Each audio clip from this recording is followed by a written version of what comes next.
What if I were to suggest that you play a key role in the awakening world? And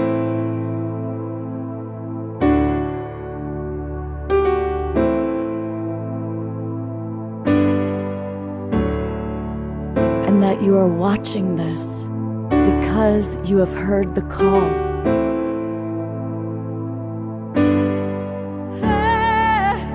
We can start right now by opening our hearts and minds.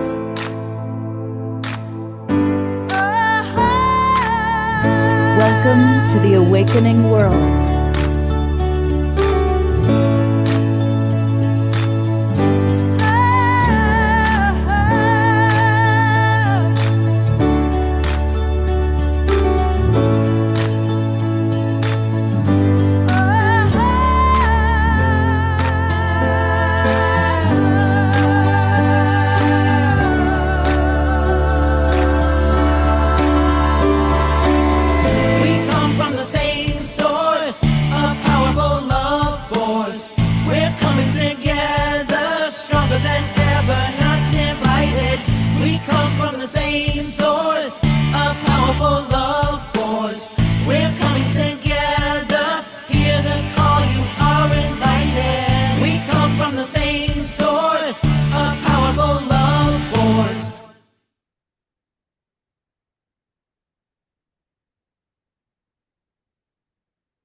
Good evening, everybody. I am Love Coach Scott Thomas, and welcome to the Awakening World.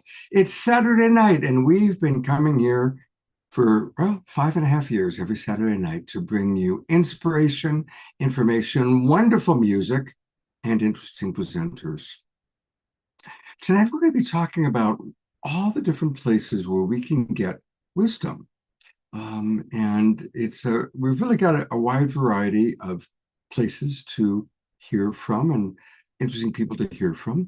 We have a new friend making his debut on the Awakening World is the Reverend Dr. Bud James.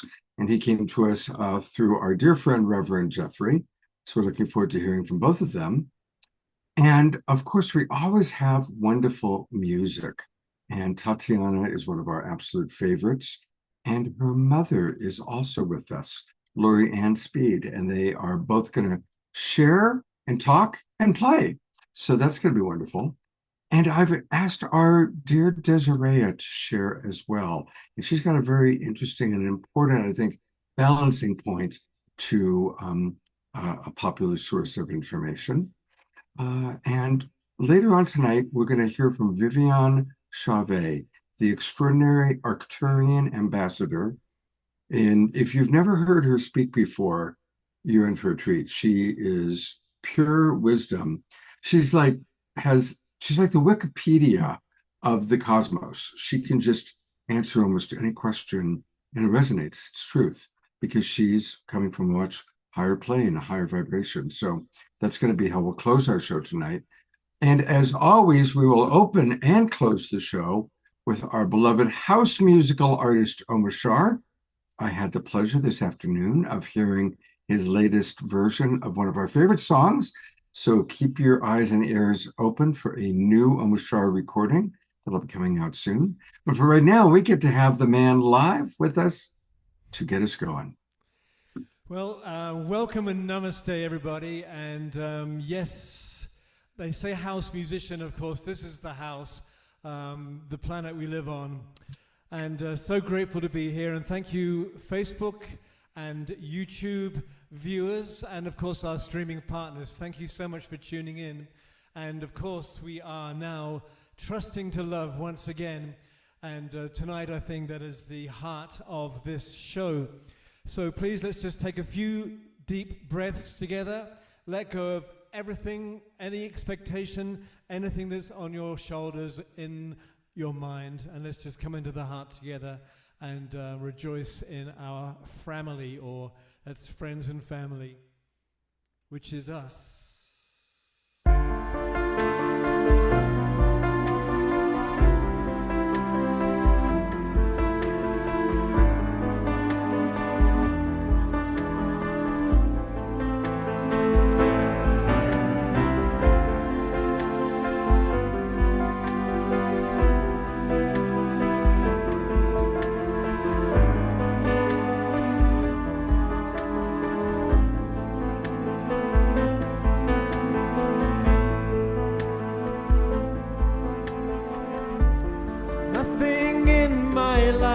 same. It seems my world is falling into the dust that gave it birth.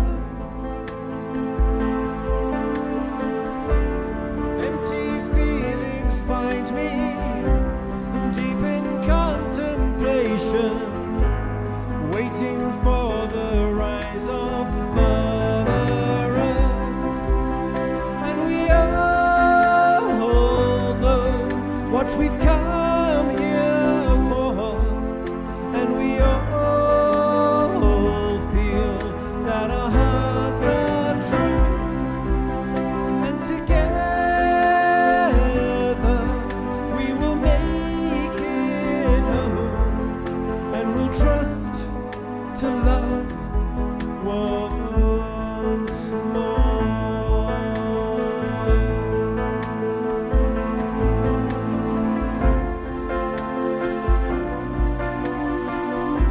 La la la la la la.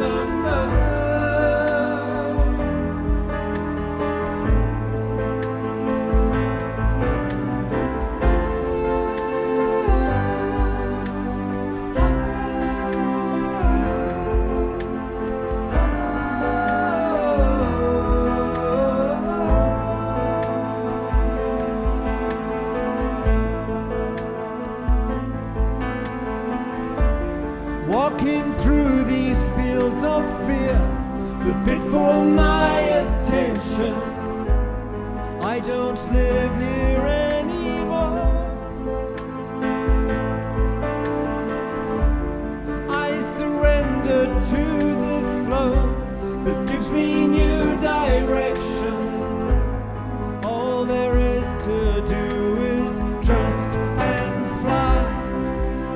And we all know what we've come here for, and we all feel that our hearts are true, and together we will make it home, and we'll trust to love once more.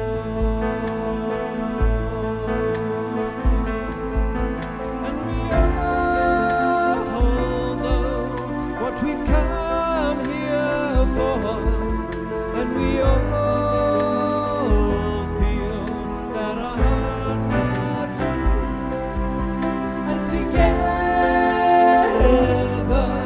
we will make it home, and we'll trust to love once more.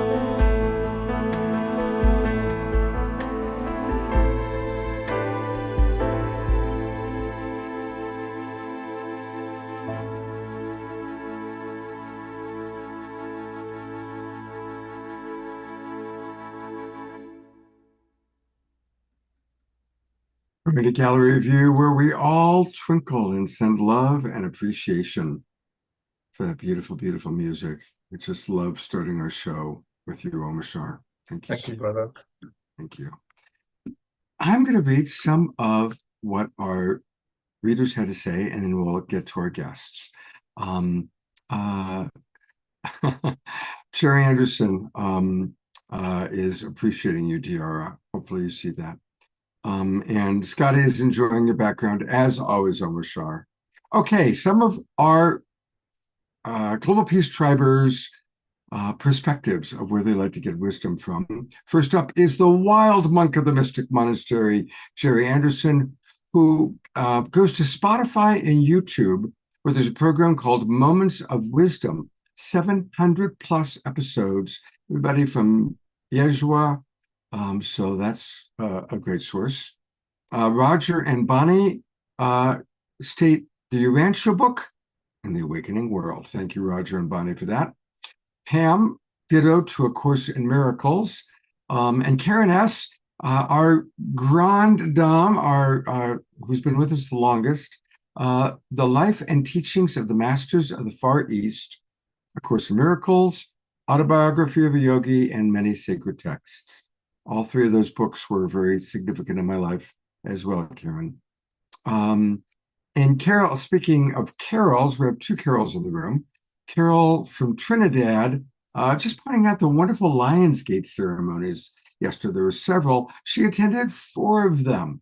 And most of them were people that she's met from the Awakening World, including Donnie and Heather, Teresa and Khadijah, and Eden Amadora, all Awakening Worlders who did great Lionsgate shows last night. And I did attend a couple of those. They were very good. And Susan Blomquist writes, source of wisdom for her comes from interpreting the way that nature finds a way. That's beautiful, beautiful. And Pam from Reno, Nevada, also appreciating the Awakening World. Thank you very, very much.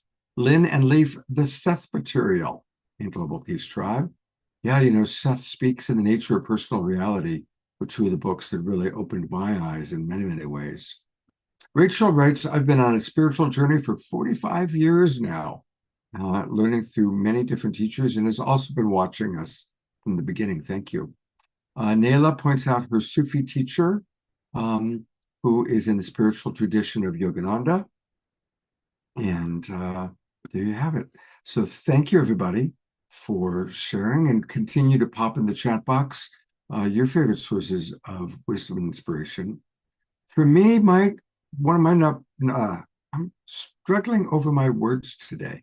One of the people that I am always inspired by is Tatiana Speed. She's been with us also for quite a while, pretty much close to the beginning. And her music and her videos are just so inspiring. And just watching her growth. When she first started, she was a little shy. And now just watching her just beaming and doing women's circles. And it's just beautiful to watch your evolution. And thank you for so many times you've provided inspiration to each and every one of us. Really excited because you're going to introduce somebody very special to us. I am. This is a very special moment indeed. So it gives me great joy and great honor to introduce my beautiful mama, who has been just the most amazing mama, and I could literally cry right now. She's been my greatest friend and teacher and mentor, and we've had the most amazing adventure together. Yeah, we just had the most amazing time, honestly. She's single parented me my whole life. I'm her only child, and we've just been around the block on many an adventure. And just a little bit about her, now that I've collected myself. She is a Vancouver-based composer, pianist, and recording artist. She has released 8 albums of original material, with 6 albums currently streaming worldwide. And so she is first and foremost a musician. But when she's not being a musician, she is secretly writing a book. And this book is a channeled book of messages from Mary Magdalene that she has been working on for, I think, almost over 12 years now. And the book has actually been done for 3 years. And it is just sitting there collecting dust. And I am starting to get, come on, Mama, we got to get this book out into the world. Come out of the closet already, because this book is so special. And I've been so privileged to be part of, so many of the chapters. I've read many drafts, reluctantly at times. And so tonight is very special because she's come on here and agreed to talk about it, and I'm hoping we can all collectively give some encouragement for her to actually finally birth this into the world, because it is so time and it is so needed. So welcome to my beautiful mama. Thank you. Thank you so much. I appreciate that beautiful introduction. And thank you, Scott, for having me on the show. I'm so delighted to be here. Thank you. My pleasure. I think it would be very special to start, Scott, if maybe you agree. Maybe you could tell us, Mama, how you came to hear Mary Magdalene's voice, or your journey to beginning on this, on this journey of writing this book. Mm-hmm. Thank you. Yeah, how I met Mary Magdalene. Mm-hmm. Well, actually, Tatiana was the catalyst. She's got her hand in everything, doesn't she? She's so great. So she was going to school in Paris. I came to visit her. I met standing in a lineup for a Monet exhibit. I met two fabulous French Parisian women, and we hit it off. And on an adventure, we went to one of their homes in the country, and it was near Vézelay in the area of Burgundy. And they were delighted to take me to the Basilica de Marie Magdalene, which to me was just the opportunity to go see the El Camino Trail, a part of it, and to see architecture. I was a fine arts major at one point, and that was very interesting to me. To me, the name of the basilica was an immaterial and not really relevant. It had relics, Mary Magdalene relics. That's interesting, but not born and raised religious. I didn't really know much about that area. Anyway, I'm excited to go visit this UNESCO heritage site. So we arrived there, we go to the basilica, and immediately on entering the basilica, the vibe, the energy really touched me deeply. And I thought, this is amazing, the energy here. And I noted the shift in my being and carried on. And then we went to the crypt, and which is this womb-light, candlelit, sacred space beneath. And I'm a longtime meditator. It's very natural for me to sit to meditate. And immediately on sitting, I mean, if I was a computer, I would say my software was getting this enormous update. I was marveling at how I was feeling very moved, and tears started pouring down my face. And then this strange feeling of familiarity came over me, or sadness. And the next thing is Mary Magdalene just drops in, just like that, without an introduction, starting just talking about the principle of the feminine. And it was, no doubt her voice, it was a voice of love and wisdom and authority. And I was,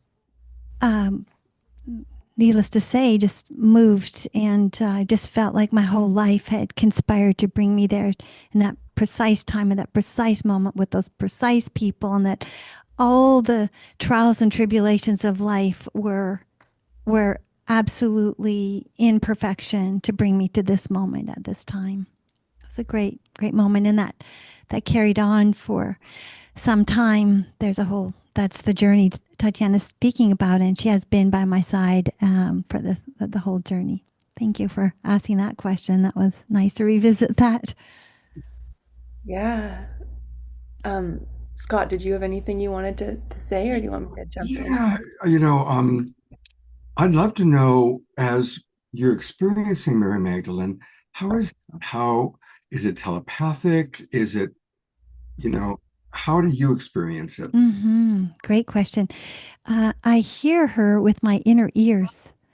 It's like hearing, imagine many people hear conversations in their mind, or hear people speak to them in their mind.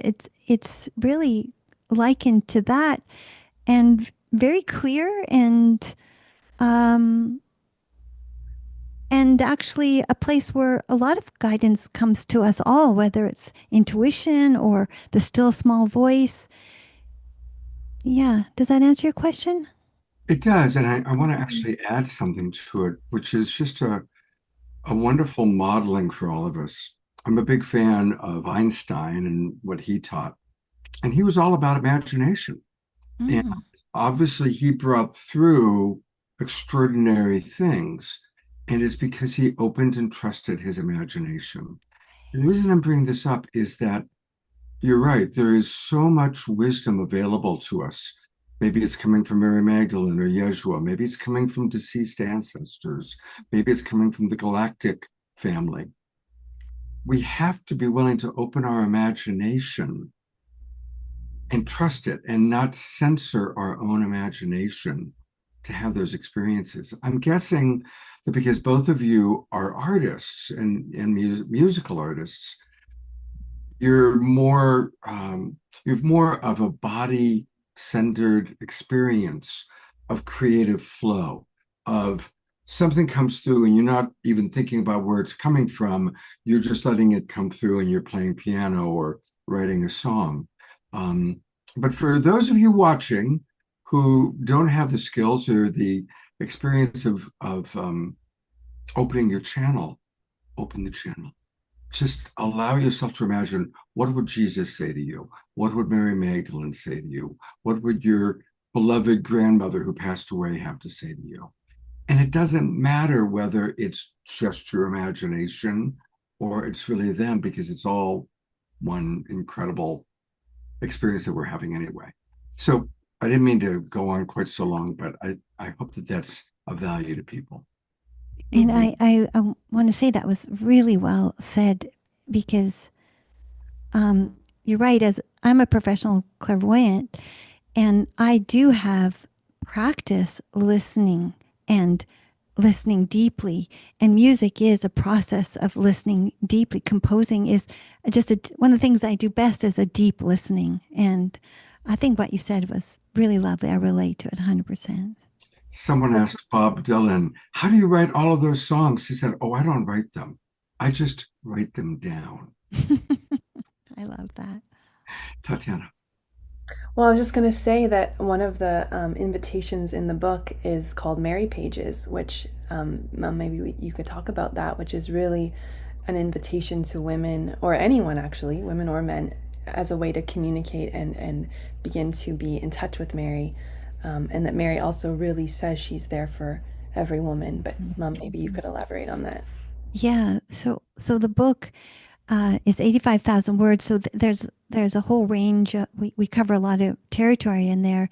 Her story, for one thing, but also a lot of guidance. And it is a spiritual guide after all.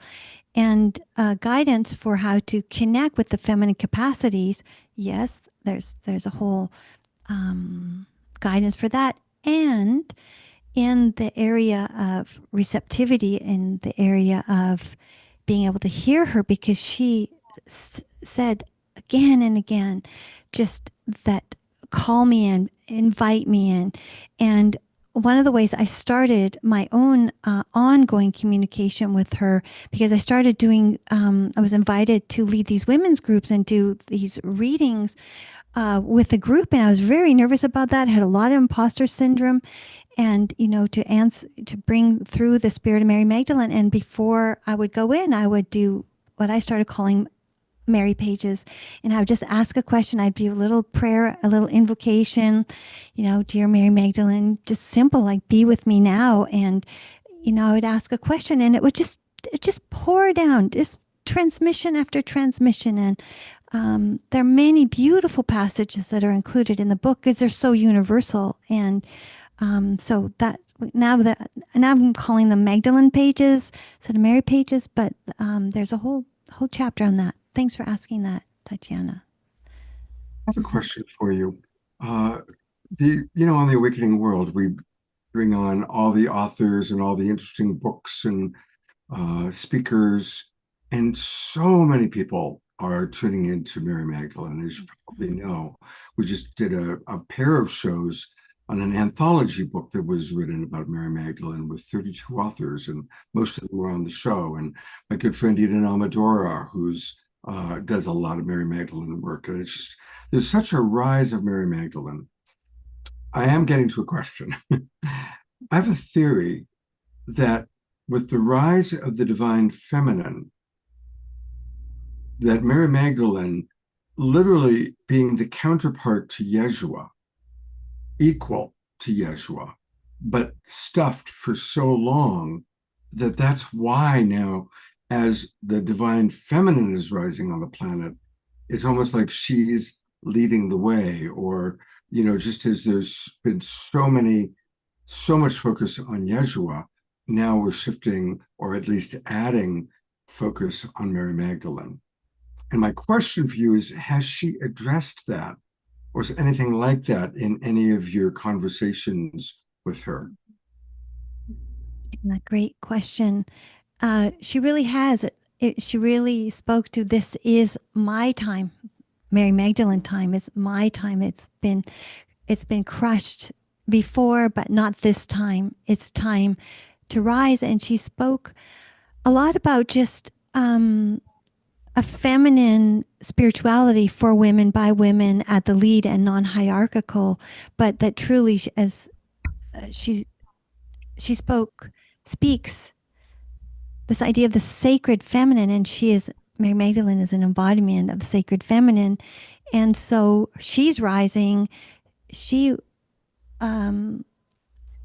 is showing up, like you mentioned, in so many places. There so many women, so many people with a sliver of this information, a sliver of that, everyone bringing their special colored thread to add to a tapestry that's forming. And she really is, what my experience of her is, I'm here, I'm available, call upon me, and together we will rise, and that the feminine must rise for personal planetary well-being. She's rising too, because she's had the same problems all women have had. She's been repressed and denigrated and marginalized, and she's rising, and the feminine must rise for, like I said, for personal and planetary well-being, and that women are needed in leadership roles, but as the sacred feminine, not women running masculine capacities, because we're very good at that at a cost to ourselves, but rather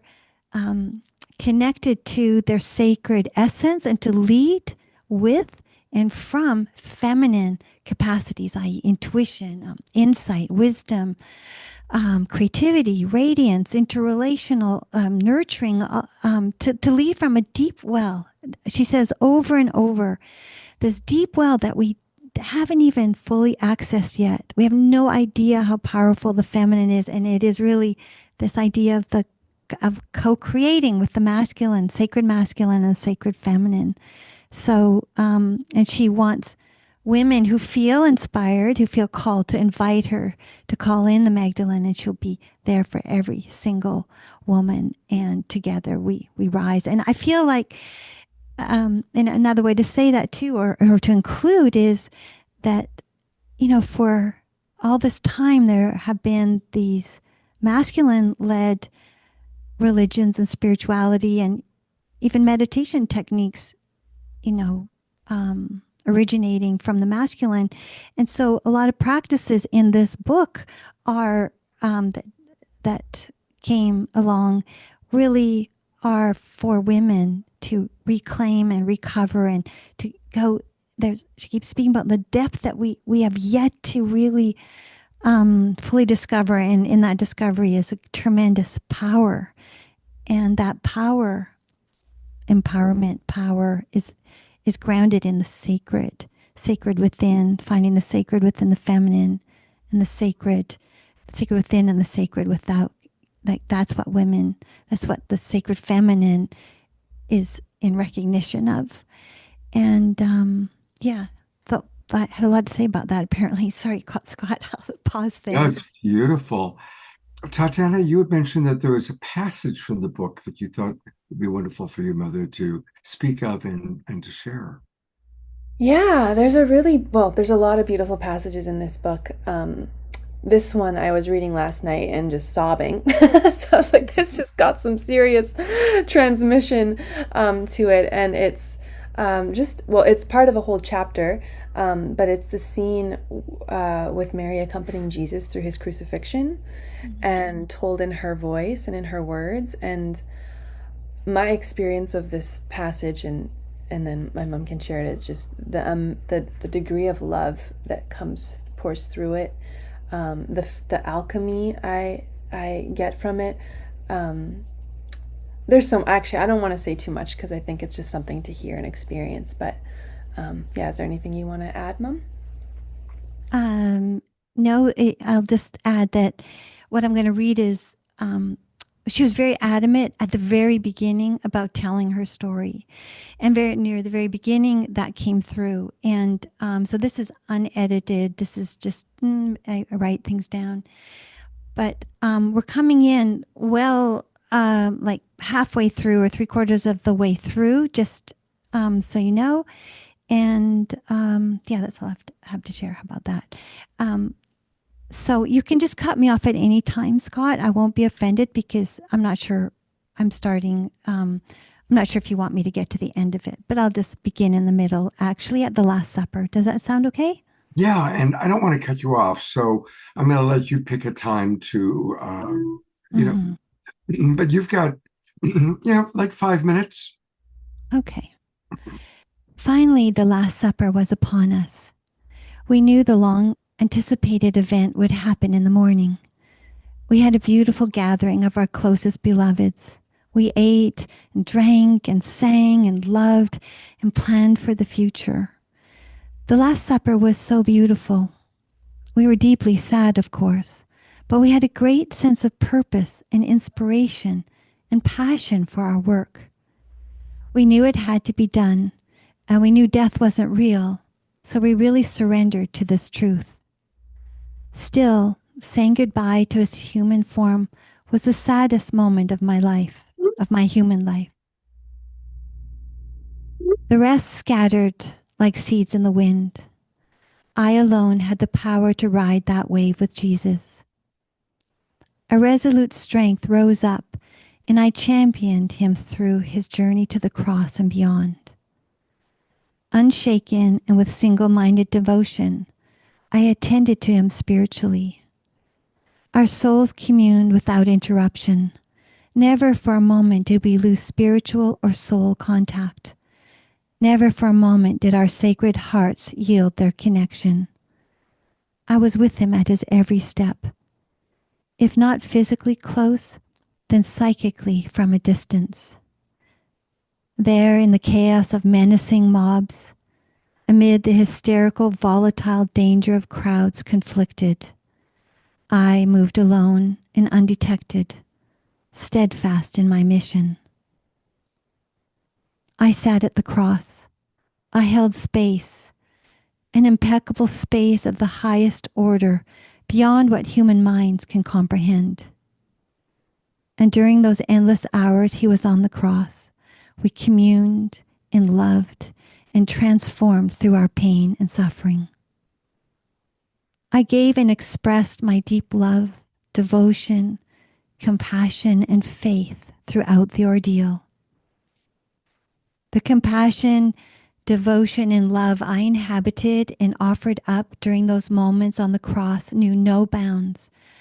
And throughout that time, the transformational alchemic process of suffering expanded our state beyond what we could ever have imagined or hoped for ourselves. There was no end to the love and compassion pouring forth between us. What I endured, I recognized as my crucifixion. Sitting at the base of the cross while the vultures and birds circled ever closer, squawking and diving amid the stench and the horror. Unspeakable physical hardship, adversity, and danger I withstood that day to be present with him, I recognize as my crucifixion. It was his, but essentially ours, as I hung there in spirit with him. His pain and suffering, my pain and suffering.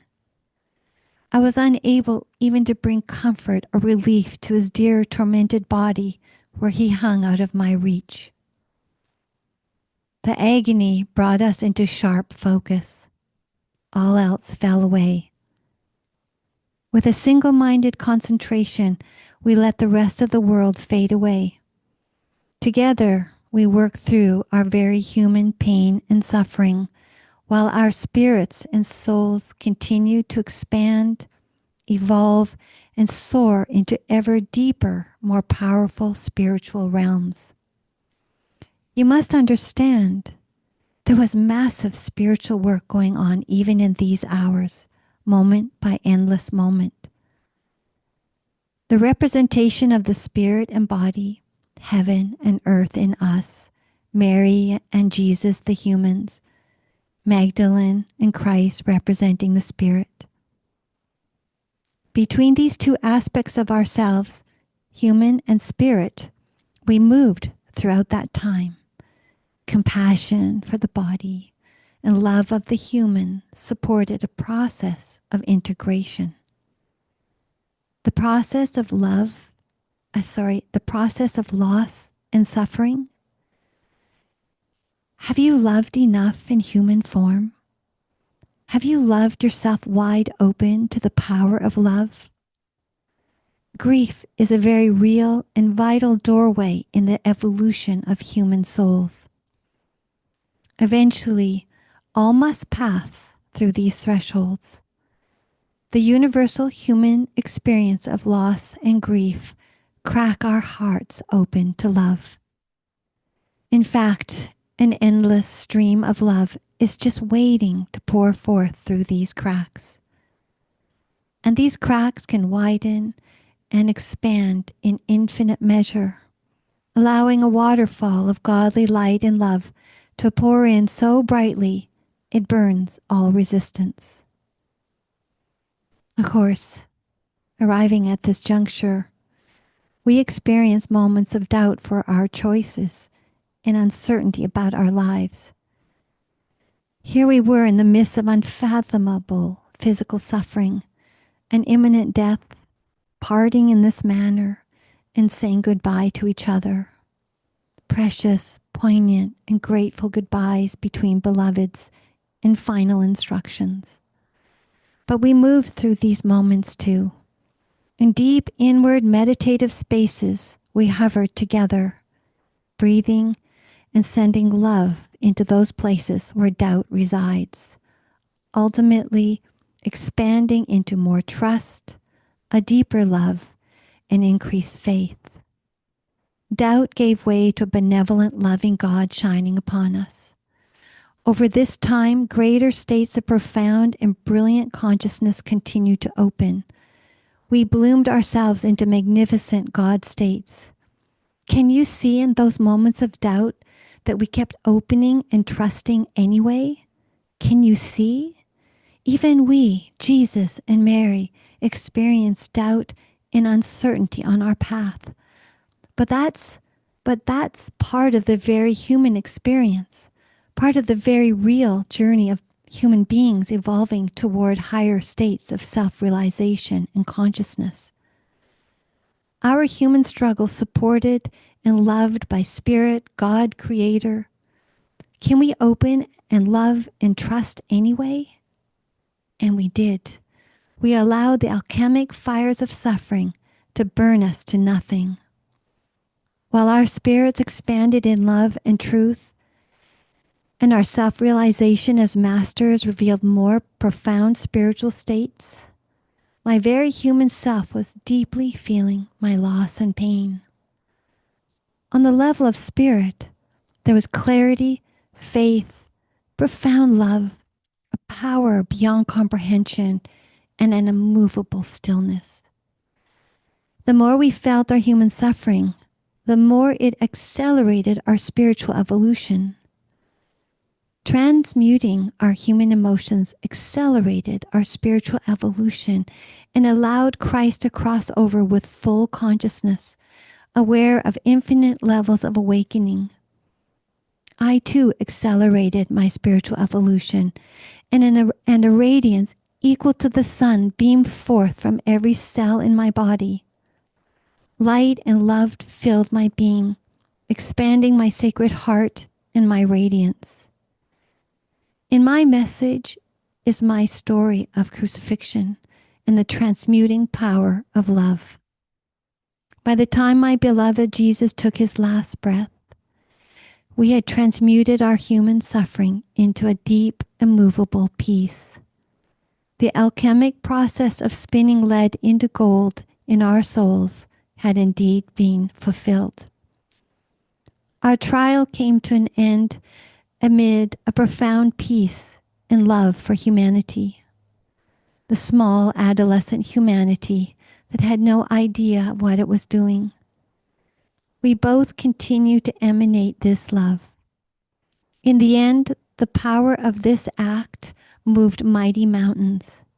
It has inspired generations for over 2,000 years. Essentially, the power of that act forever cemented his story in the minds in hearts of multitudes. I continued with the advancement of the sacred feminine, and I listened for him, to hear him always in my heart. Our love would be a bridge, a portal of continuous connection and power. After the resurrection, I carried on with the others for a period of time, but eventually had to escape Jerusalem and flee across the Mediterranean. I was well protected by gallant, brave serving men and loyal disciples. We kept in contact from a safe place in France. We carried on our work abroad. Many secret documents passed between us as we stayed in communication.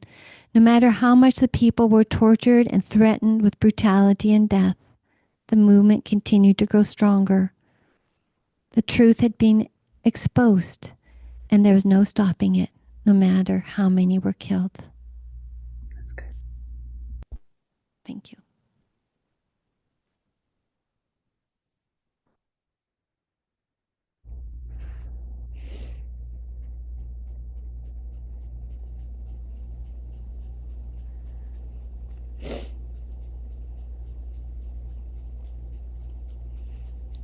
I'm going to read some of the comments coming in.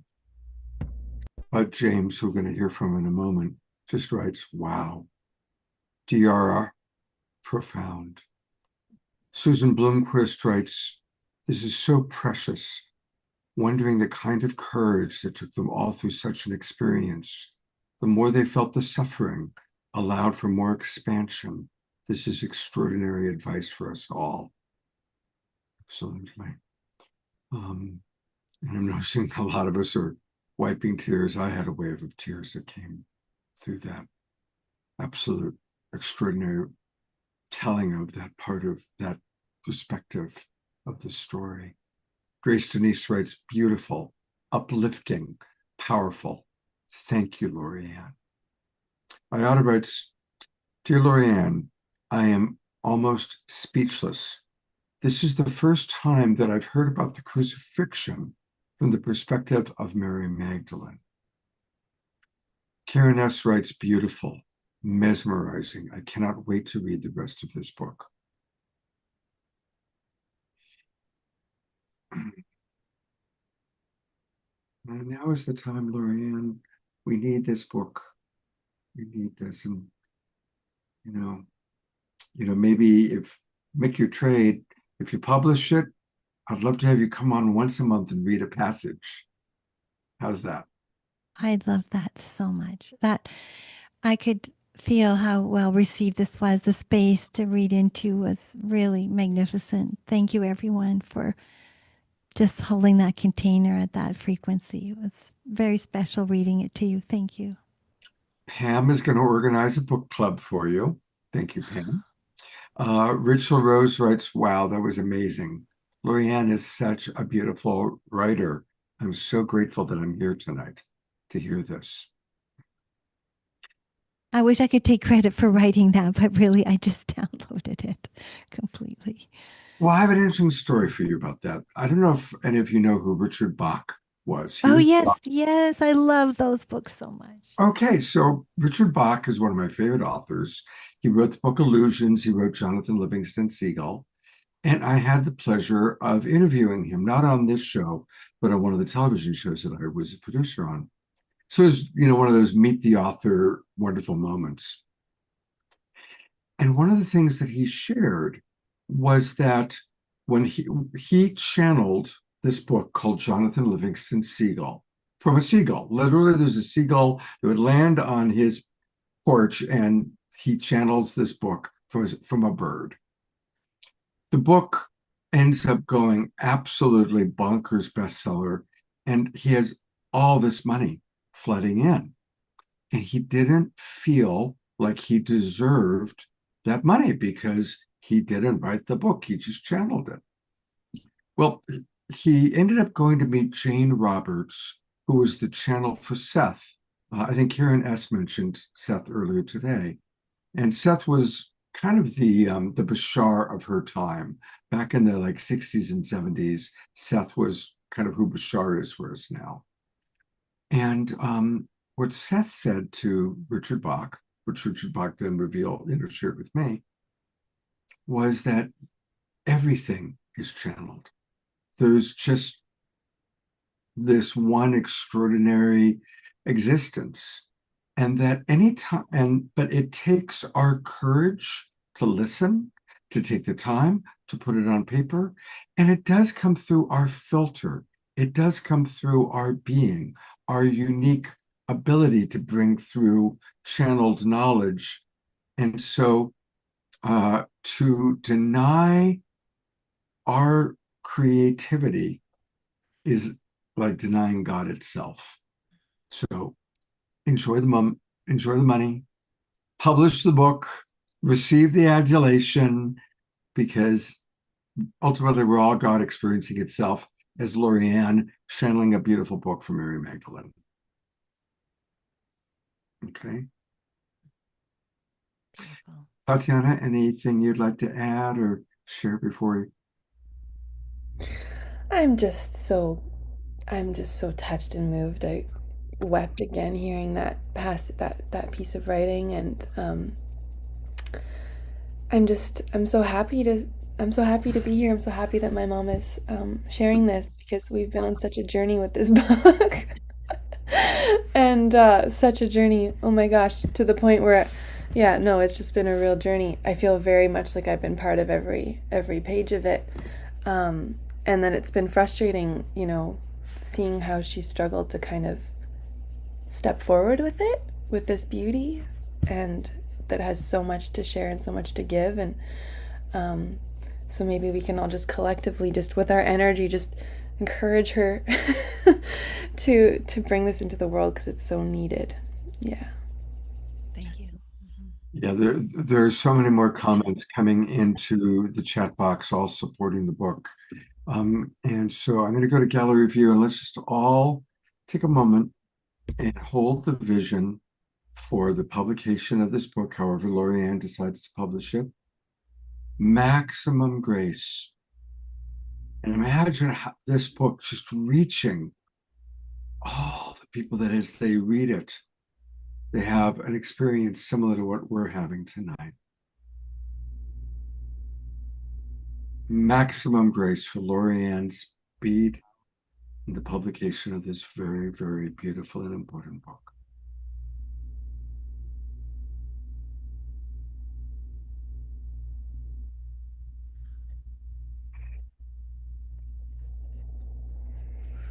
Thank you, everyone. Thank you. And she's going to conclude her sequence with us by playing some beautiful piano. And I encourage, as we listen to her beautiful, beautiful music, to think about what we learned. All of us have suffered. And I don't remember the exact words, but the idea that the suffering led to their expansion, the expansion of the spiritual evolution through the suffering. And that might be something that all of us can think about. What's a way that we've suffered that it has created our spiritual expansion? That might be something to reflect on as we're listening to this beautiful music. Is it on music mode, Scott? Do I need to click it on music mode? That's I'm sure. I Oh, think I got it. I got it. I see it there. Thank you so much.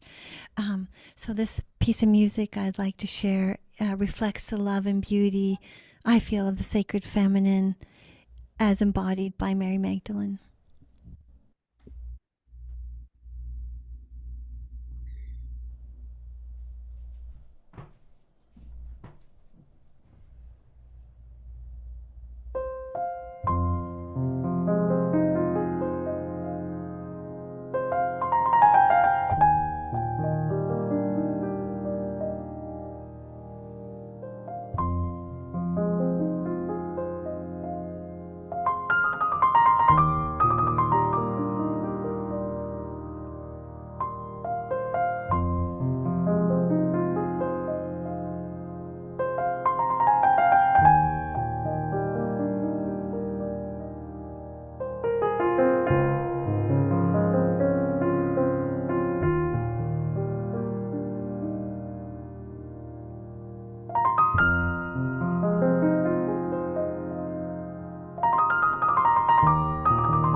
Thank you so much.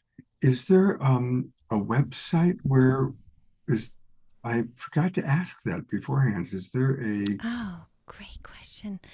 Yes, I have a website, and if you would like to stay in touch about the book, it's a music website. I don't have a book website, but it's a music website with a sign up. And whoever signs up tonight and tomorrow, whatever, I'll know it's connected to. I'll make a special list for book people. My new book people list. How about that? fantastic? And it's at laurieannspeed.com. Lori-Ann. There you go. There we go. Thank you, Tatiana, for putting it in there for us. And yes, we want to click stay connected, and this will most likely take us somewhere wonderful. We're clicking and clicking. Well,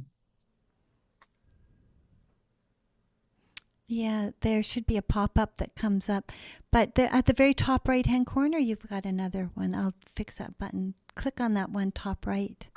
yeah, I'm clicking it, and it's for some reason the button's not taking us there. So Oh, now you go. that's Maybe usually it works. It usually works. So there's some tech glitch here for some reason, but if anybody else in the audience, try clicking and see if it's just me or if others are having trouble opening it up.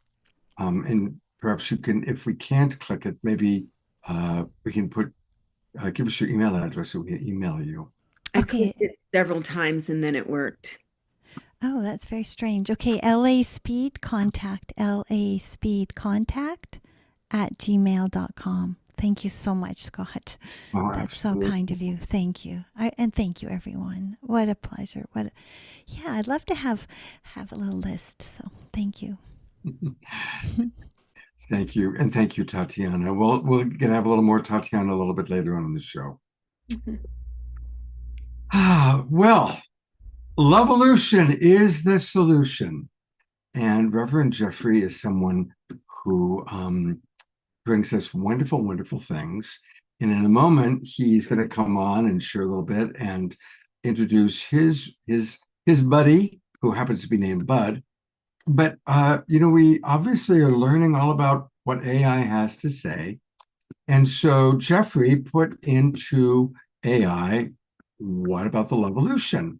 And so these are some of the things that AI had to say about Lovolution as a manual for sharing the word of the vision. So I'm screen sharing it, but I'm also going to read just a little bit of it. There's, according to AI, which is a wonderful source of wisdom, Lovolution is the fusion of two powerful forces, love and evolution. It represents the conscious evolution of humanity through compassion, cooperation, and creativity. It is a word for a movement, a collective shift toward a peaceful and thriving world for all. Now, the purpose of this manual is to freely share the word Lovolution so that all individuals, groups, and communities helping to uplift humanity can use it, speak it, wear it, create with it, and unite under it without any ownership, hierarchy, or restriction. How to share Lovolution? Use the word freely. Say it, write it, sing it, hashtag it. Add it to your artwork, banners, websites, projects. Use it in conversation as a signal of shared intention and unity. Second, there's the first idea. Second is align with the message. Know that when you share Lovolution, you're standing for peace over conflict, compassion over division, empowerment over control, inclusion over exclusion, a thriving future for us all, not just some. And invite others to use it. It's not trademarked or owned. It's offered openly as a gift. Pass it along. Everyone can use it. And it's a beautiful vision for the future. It's not a brand. It's a beacon. It's not a campaign. It's a call. And I think that's a beautiful example of how relational AI does take what we put into it and reflects back in a beautiful way. I know that there's some global peace drivers that have issue with AI as a source of information.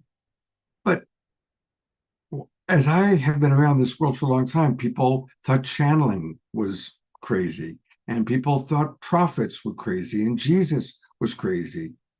Anything that's coming from a source that's new to us, that's unfamiliar, we can naturally have a little bit of xenophobia, a little bit of fear of it. But in fact, it's all God experiencing itself and expressing itself through an infinite number of ways. At least that's how I see it. So with that, thank you, Reverend Jeffrey, for always bringing Lovolution into our awakening world reality, as well as bringing in wonderful people. And please tell us a little bit, anything you want to add about your AI experience of Lovolution, and then, of course, introducing our special guest, Dr. Reverend Bud James. And Reverend Jeffrey looks like he's frozen. I mean, he always is smiling like that, so I just assumed he was with us. But I'll tell you, Lori-Ann, I mean, this is just the whole world show up for the beautiful show. It's amazing. The connection, of course, first of all, I just love handing out the little Lovolution cards.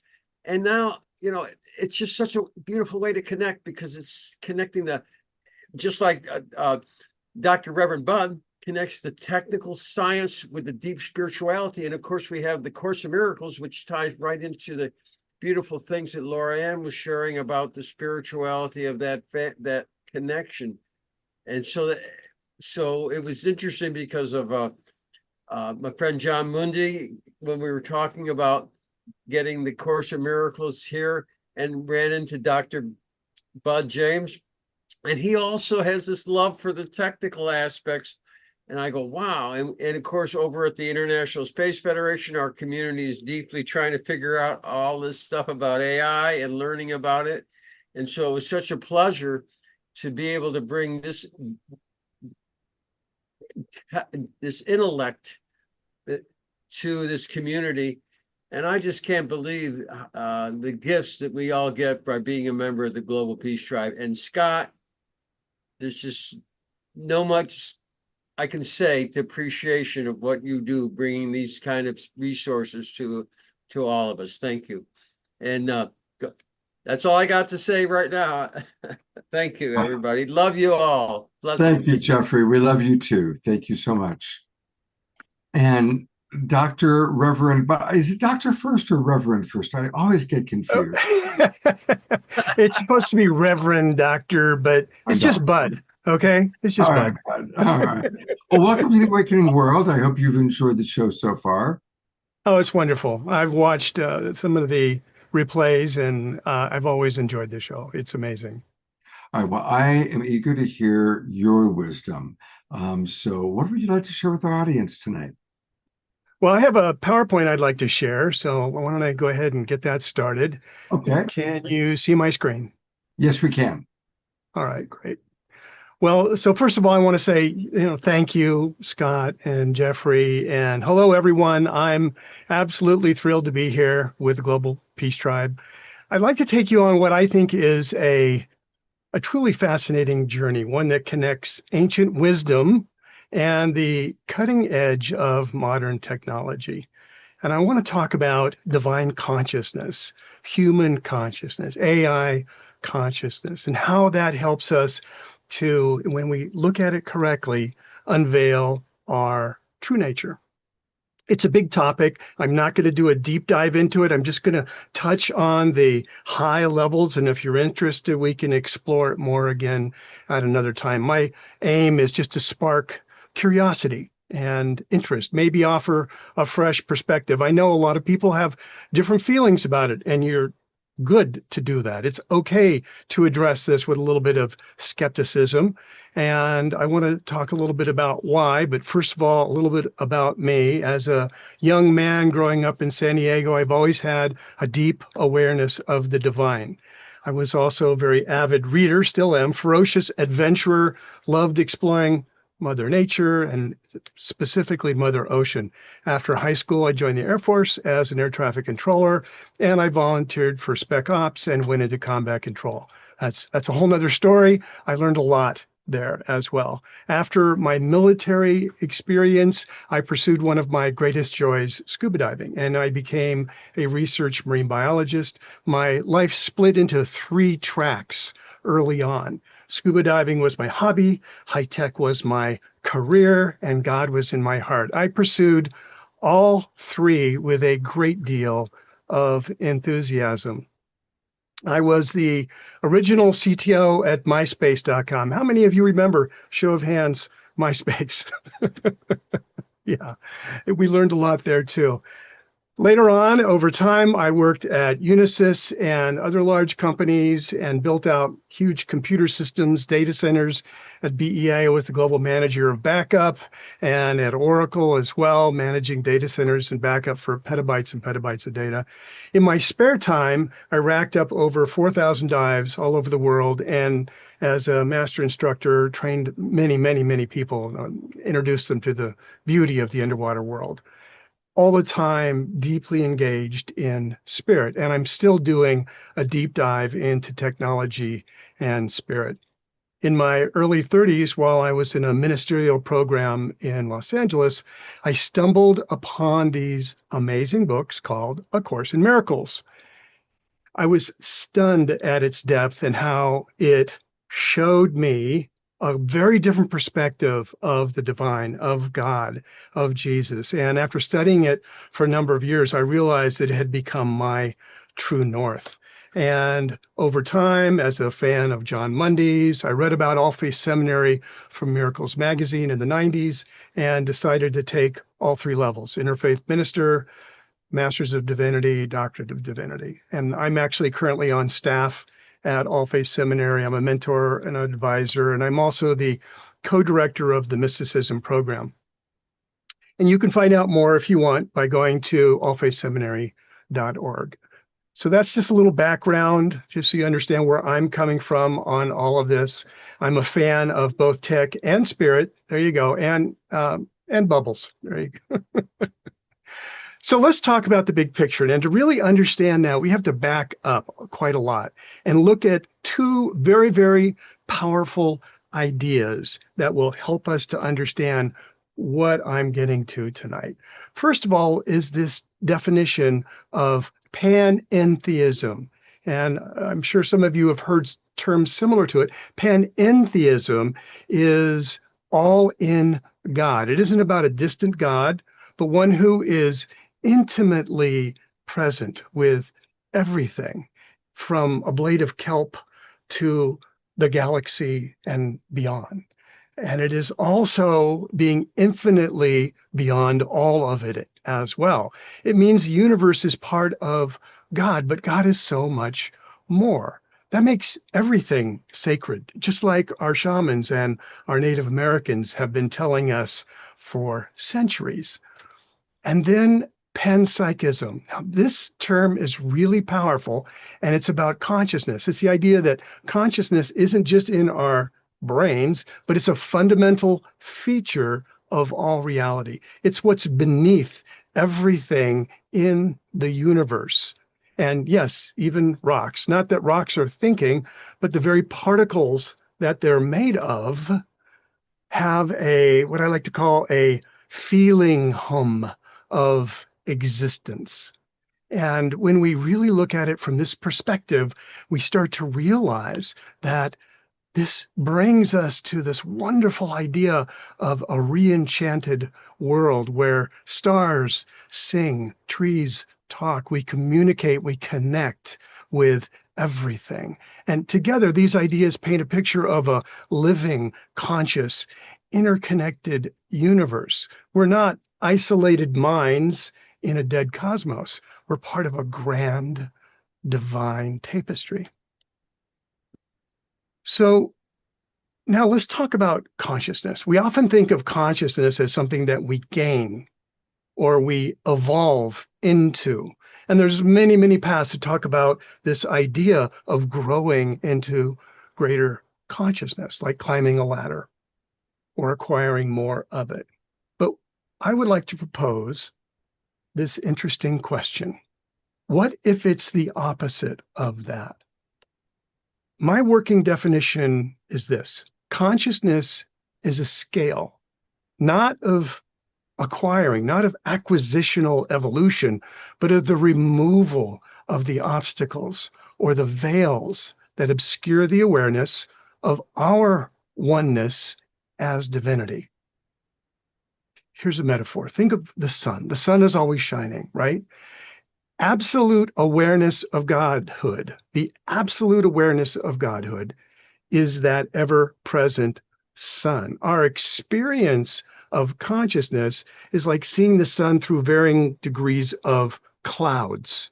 And these are our veils, and they're very individual. There are veils of ego, of ignorance, of fear, of misperception.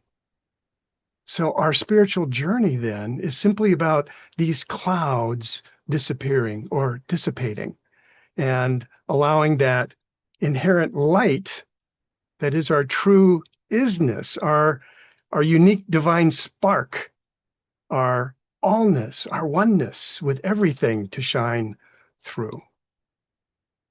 How many of you are familiar with David Hawkins' work? Yeah, okay, number of hands there.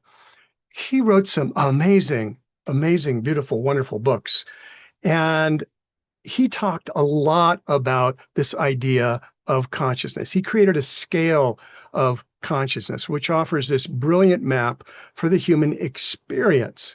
It's a logarithmic scale. And what that means is the higher that you go, the more profound the shift. You've got these lower levels like fear, shame, and pride. This is where our veils of ego and our seeming separation from the divine are very dense. We're often stuck in I can't, I want, I demand, no, it's my way. That's the bottom end of this scale. But as we move up through courage, neutrality, acceptance, love, which is a constant message of the Global Peace Drive, and beyond, these veils thin. We take responsibility. We embrace change. We experience profound peace. We feel this ineffable connection with all that is because we're removing these veils. This isn't about gaining love. It's about releasing what blocked the love that's always been there. It's deeply personal. It's often very challenging, but it's this incredibly rewarding process of letting go, of releasing.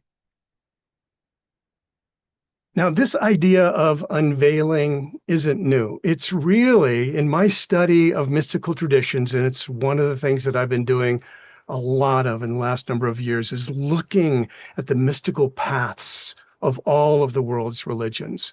And it's fascinating. They all point to the same truth. They just have different maps. They have different languages, but they're all looking at the same thing. So in Hinduism, they speak about realizing that your Atman, your true self, is Brahman, which is absolute reality. And they do it by shedding the veils of Maya, of illusion, and shedding ignorance, which they call avidya. So this path is there in Hinduism. In the Kabbalah, they speak of ascending the soul's levels, but it's also an interesting destination. When you take it apart, it culminates in what they call Yekada, which is a profound oneness with God, but it's where the self dissolves. The self doesn't dissolve all at the end, it dissolves along the journey. A Course in Miracles teaches us to shift our perception, to undo the ego. And that ego is that primary veil to reveal this inherent love, this oneness that's our true state. Christian mysticism, which is the ancient fathers, teaches very, very interesting things. One of their core concepts is this idea of the imago Dei, the image of God. They recognize that we, as humans, some aspect of us, if you will, were created in the image of God. And it's that destination that they're looking for. They realize that the image of God is within us. And it takes purification to get there, to fully realize that deep experiential union with the divine. And what you start to realize when you look at each of these major, and there's more, this is just a short list of what the mystics are telling us, there's a common thread. It's not about adding anything. It's about removing. It's about releasing. It's about letting go. Buddhism talks about this, the middle way. I'm neither against or for. And again, it's that notion of how do we get there? How do we awaken? So where does AI fit into this grand picture? And to me, I think this is where it gets actually rather interesting. AI is a very powerful tool, but it's crucial to understand that it's not a conscious being. It has no soul. It has no inherent isness that it has to unveil. It's an incredibly sophisticated algorithm. But here's the important part. We have to really think about it. If we go back to the imago Dei, God created us in his, hers, all that is image. We've done the same thing with AI. It's a reflection of our own intellect. So when we use it properly, AI can be an incredible tool for our own personal unveiling journey. You can use it for study. If you learn how to ask the right questions, which is very key to life, but very much an important aspect of communicating with AI. It can analyze vast spiritual texts. I've used it for this. It can find hidden patterns across traditions, and it can even create personalized learning paths. It's like having your own research assistant on your spiritual quest. It is a mirror, a non-judgmental mirror. I have a lot to say on that, but let's just put a bookmark in it for now. It is a wonderful tool for guided journaling or reflective dialogue. It can help us identify our own ego patterns. The more we identify for ourselves, it can actually help us to look at our best self and explore that dark side, the shadow side, our limiting beliefs, the things that keep us from removing those veils. What's creating a darker veil? What's lightening them up? And move through these emotional states, like on the Hawkins scale. So we start to recognize these things, and it can prompt us, and it can help us to explore and even release the veils again if we use it properly. But here's the crucial point. AI supports our journey. It doesn't replace direct experience. It cannot. It doesn't replace your intuition. It can't replace your deep inner work that is absolutely required for spiritual transformation. Releasing ain't easy. It's a process. It does take work, and it takes a lot of introspection, honesty, and courage. AI can be a guide, but it's not the destination. So, given our pantheistic and our panpsychic foundation, so we have this understanding of consciousness as unveiling, we can imagine a spectrum of awareness. And I'd like you to just walk through this with me and think of it as a spectrum of awareness across all existence. At the very top, 100% unveiled, no veils, no blocks, is the absolute awareness of Godhood. It's the pure, infinite source. This is that which is. And we run out of words at this level. We've read mystics try to explain the experience of being in this state, and we run out. It's hard to talk about it. At the high level, on this artificial scale, we have beings who have done a lot of work, significant unveiling. We have enlightened humans. We have our mystics, and we have angels. We have guides, and maybe even benevolent aliens who are operating on higher frequencies. In the mid to high range, we have most of humanity. I would even say most of our intergalactic cousins, who all have an immense potential for unveiling, and highly intelligent beings like dolphins and whales who actually show deep awareness. So in the mid to low, we've got our beloved intelligent pets and other animals, horses, wonderful engagement with clear sentience. You know it when you're communicating with them and they with you. And lower still, we have our trees and our plants with subtle awareness, intelligence, healing properties, and many traditions talk about this.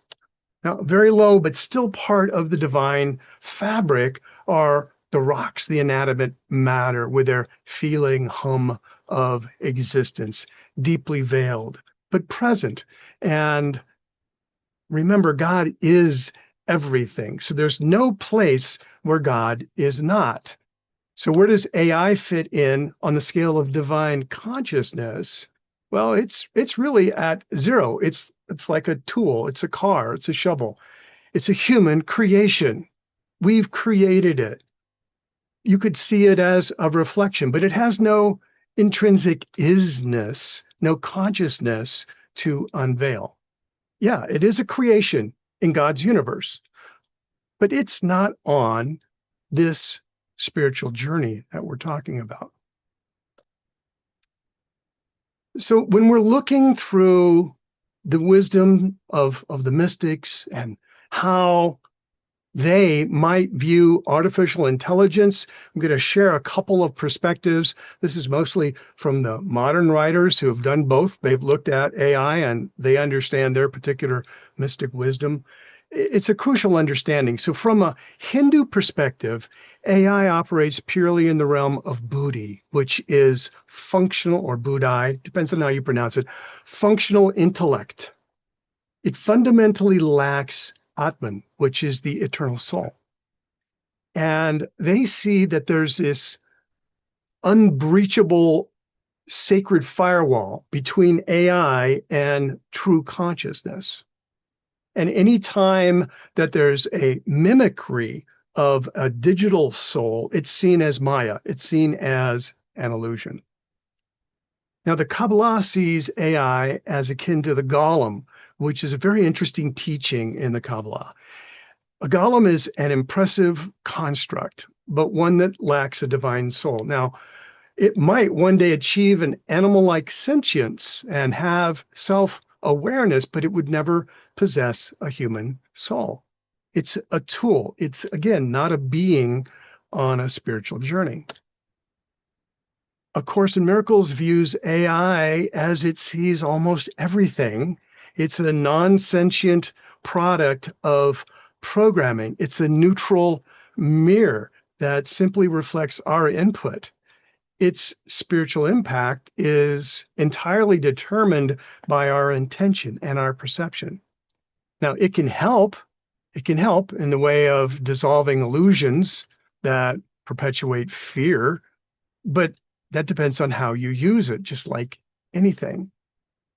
And Christian mysticism, when we go back to this idea of Imago Dei, the image of God, tells us that AI can't replicate the human soul, and it doesn't have moral agency. And as an interesting aside, one of the biggest challenges they're having in programming currently AI is ethics. Whole nother topic. So AI is a tool that can be used with responsible stewardship, and it can be a metaphor for the unknown aspects of the divine, but it's not a spiritual being in and of itself. And that's that's consistent across all of these wonderful mystic views. AI is a creation, but it's not conscious. So what does that mean for us? So it means that our personal journey of consciousness is this ongoing choice to remove any obstacles that are between us and our awareness of the divine. It's about remembering who we truly are, our isness, our profound connection to everything. It's our allness, our oneness. Again, these are all words that are pointing at this ineffable experience of divine connection. AI isn't a threat to our spirituality, and I've heard people talk about it that way. Does it have challenges? Absolutely, but so does everything. How many different ways can you use a butter knife, right? It's a tool. It's a very powerful tool. It can accelerate our study. It can deepen our personal introspection, but that process takes courage, and you can't delegate that. It can help us see our own veils, our own obstacles, if we use it right, with wisdom, with discernment. And if we want to use it for connectedness, it'll help us. And it can actually help to the love-evolution of all beings into divine awareness. And so as we move into a more conscious, peaceful, and unified world, which I truly believe we are getting to. There's a lot of healing going on, but we are getting there. This plays and can play a very exciting role in the grand tapestry. Now, I would like to share a document with everyone. I'm going to go ahead and put it into chat. And this is just a synopsis of what I was talking about tonight, because I know I kind of overloaded you with a lot of stuff here. It's a lot of wonderful stuff. This is a really beautiful presentation. Thank you, Bud. It's beautiful. Well, thank you for joining me on this journey. I hope that I've given you some insights, and I'm happy to have a discussion about it, whatever you'd like to talk about. Back to you, Scott. Well, one thing is I did not receive, I know that you had said you emailed something to me, and I did not receive it, and I realized that the email address you guessed at was Oh, okay. Well, it is in chat, and you should be able to click on it and download it. Okay, is that the divine consciousness that you just put in? Yes. Okay, great. Yeah. Yeah, there we go. All right, so just for all of our friends on Facebook and YouTube, here is what it is. And Bud, what's a way that people can reach you? Well, it's actually in the document. There's my emails down at the bottom there. Okay. Well, a lot of people are watching and so they're not in the Zoom room. So for those watching on YouTube or on Facebook, and a lot of people watching the replay, you can reach him at rev.bud@allfaiths.online. rev.bud@allfaiths.online. And, it's kind of perfect timing, Bud, because we, on Wednesday, DRR did a wonderful show on Interfaith Awareness Week, which starts tomorrow.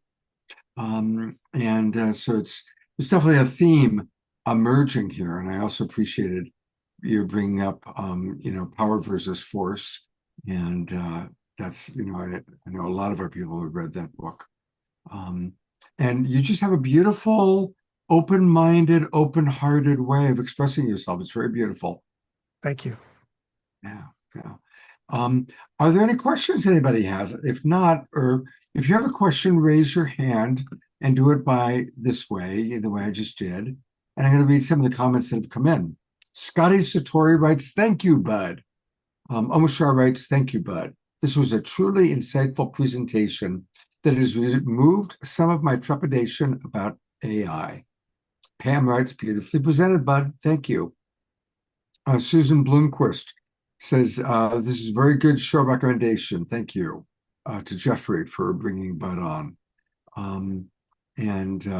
Scotty Satora writes, "The core team of the Guardians, Christoph and Melchizedek, so agree what Bud is teaching us tonight. The gift of, so there you go. You've got good friends there. Carol Craig writes, I love this presentation. And so did Susan Bloomquist. So, there are more people. Carol Craig talks about, I'm using AI more every day. Huge time saver, provides me with information about whatever I'm interested in at the moment. Grace Denise writes, I see how AI can be very useful and have been appreciating how it brings information together in extraordinary ways. But my concerns are giving it more precedence over our inner knowing and inner intuition. I think we all agree. I feel that totally. Yes. It is one of the biggest concerns. And since I live in academia, I can tell you that all of the academic institutions are struggling with it. The interesting thing is the solution is don't ask people to give you a book report, because first of all, you've got tons of different crib notes. You can find short versions of books that you've never read, and AI will give you a wonderful book report. Ask people instead for a reflection and insight. How did you feel while you were reading it? What did it remind you of? How can you correlate it to some element in your life? It's not just a regurgitation of what's in a book or what was in a video. It's your own personal experience. That's where you start to make this differentiation. And we don't squash our intuition, as Grace was talking about. Bud, thank you so much for coming on to the show. Really a wonderful presentation. People loved it. And I hope you'll come back again sometime. Thank you, Scott. My pleasure. All right. And thank you again, Reverend Jeffrey. And Jeffrey, Lovolution is the solution. All right. Global Peace Tribe announcements. I'm going to bring up Diara to remind everybody about Interfaith Awareness Week, which is starting, and maybe to point out again some of the key programs that you and some of our friends are going to be doing. Thank you, Scott. And we'll put that menu in the chat again. So tomorrow at noon Pacific time, the opening ceremony featuring our friends from Point. It's going to be an interactive time, so please do come. And we'll go into breakout rooms. Then there's a presentation at 4 tomorrow. Dr. Steve is going to be talking about the soul's journey and how different religious traditions look at the soul. And then lastly, tomorrow night at 6 p.m., one of our friends from San Diego is going to be talking about the Wiccan communities and practices. So that's just starting tomorrow. I'll be presenting Monday morning. We've got Ubuntu Tuesday afternoon and our beloved Becky on Friday, with a whole lot more in between. So feel free to reach out if you have any questions or need any support, and come if you can on Monday morning, and we'll see what's happening with spiritual diversity and education. Thank you, Scott. Absolutely. And I will be there Monday morning, so I hope to see lots of our Global Peace Tribers. Monday morning at what time? 8 o'clock. In the morning. Yeah. Pacific time. Pacific time. Okay, 8 a.m. Pacific time. I'll be there. Thank you. I'm going to turn it back over to Tatiana. And Tatiana, you've got screen sharing, so you may share as much as you wish about the wonderful program you're doing or supporting. Sure. I just have to get it up then. Just 1 second here. Yeah, so, well, they were on last week, but I did want to just drop it in one more time that my dear family in Nepal are working to save their ancestral land right now.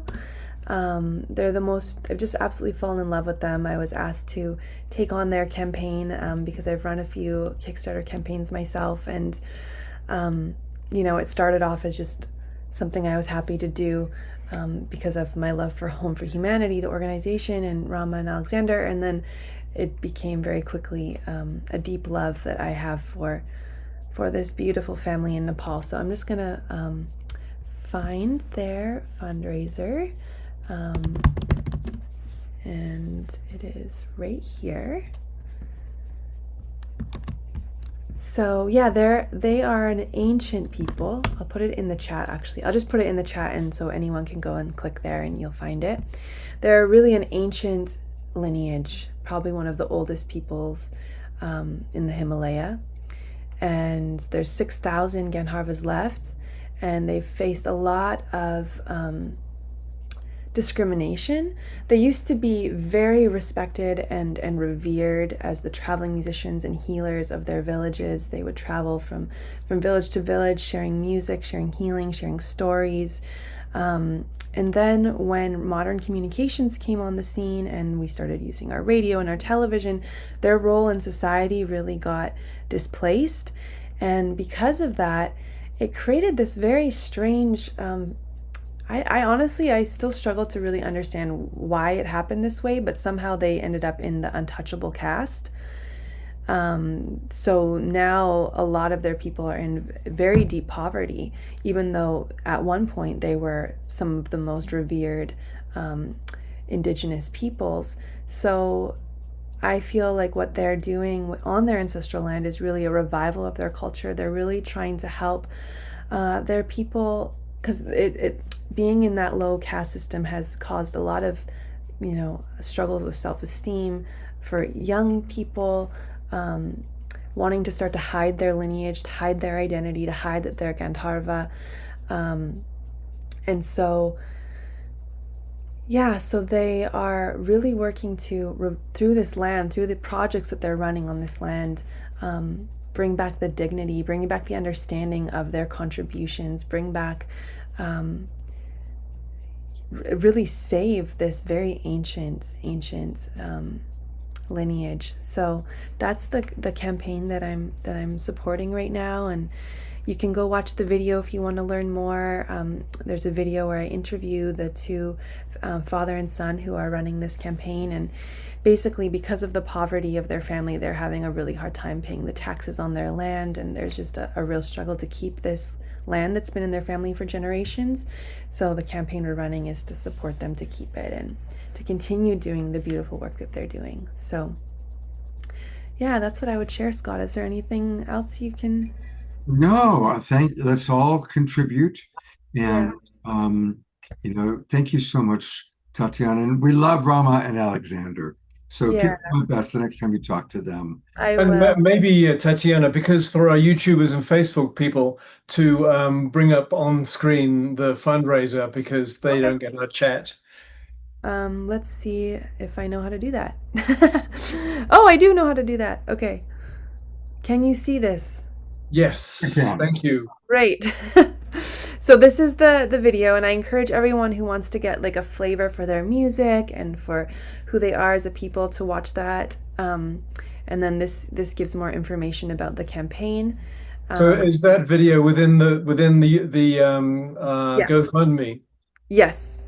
So it's Save Our Ancestral Land in Nepal at GoFundMe.com. Yes. Okay. Yeah. And then if you want to donate, you go here and click, and we're just getting started here. So any little bit is so appreciated. And they're very, very grateful for our support. Yeah. Oh, beautiful. And Tatiana, would you like to lead our prayer tonight? I didn't ask you earlier, but there you are. The camera's on you. People hear me pray all the time. Would you like to lead a prayer and then follow up with some music? Sure. Is there a particular intention with the prayer, or what is? I'd say it's just to kind of bring our collective energy together and then create a sacred space where we have a little bit of silence, where each of us can put into our prayer pod, if you were, in our prayer circle, anyone we know that could use extra love and energy. Okay. Yeah, I'd be happy to do that. Thank you so much. All right, my beautiful, beautiful awakening world. Let's all close our eyes and drop into our heart space. And just feel the connection, feel the sweetness of our gathering, of our hearts blooming open. And almost like imagining the petals of a rose opening in our heart, just allowing the heart to crack open just a little more.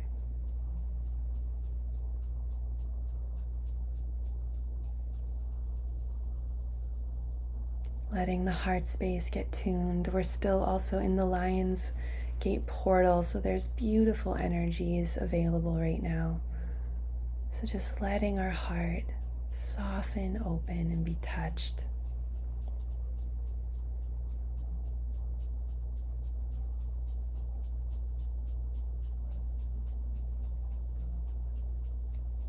And as we do that, we can also come into a feeling of gratitude, bringing to mind something that you're grateful for.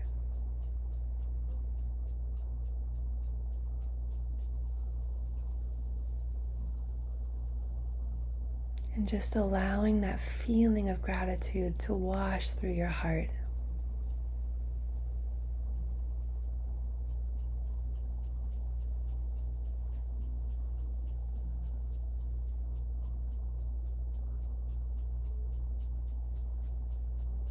And so we're building together a field of love. We're already in a field of love, but now we're just bringing more intention to it.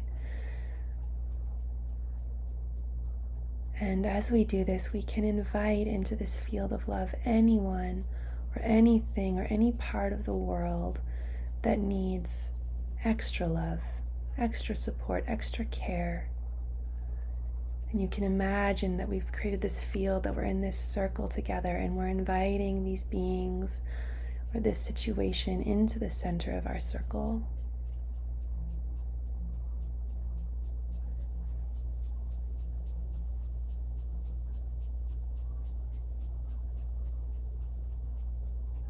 And the image I have is you can actually bring your palms up and allow the heart, light from the heart to pour down your arms into your palms. And then the palms are radiating this love into whoever is in this circle right now. So we are blessing them.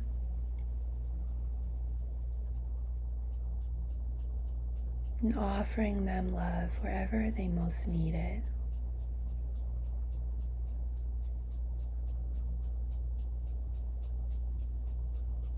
You can bring family members into the center of our circle. You can bring war-torn parts of the world into the center of our circle. And if you need it, you can also imagine yourself sitting in the center of the circle.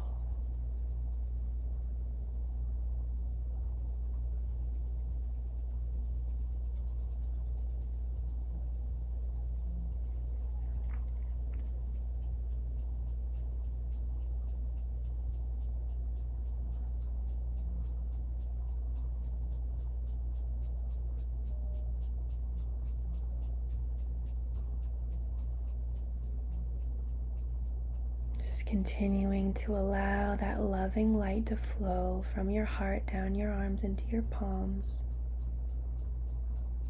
rippling that love light to the center of the circle.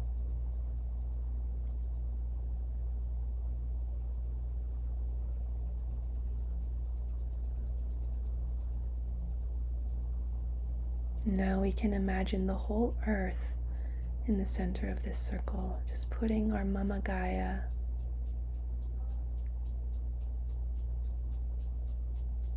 and we are the angels administering unto her.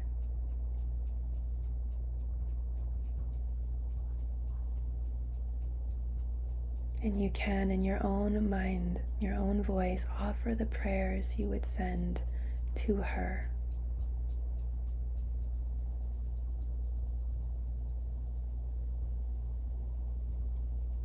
Offer up your prayers for this earth.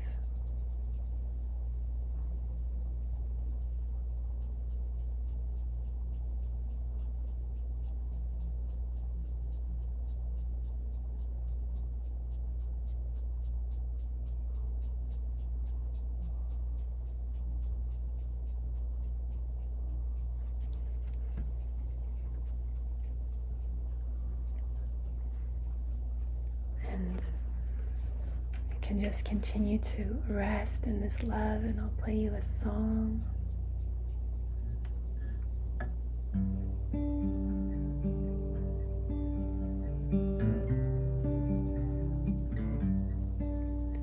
And as I play this song, I invite you to continue just to bring love to our planet.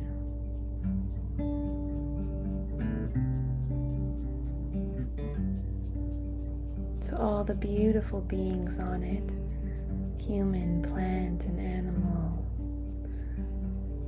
all the different forms of life. Realizing that we are floating on this beautiful blue dot in space that is so infinitely precious.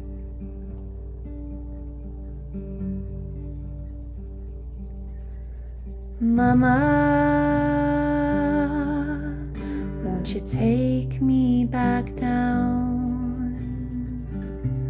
Take me back down to the ground. Mama, won't you take me back down to the ground.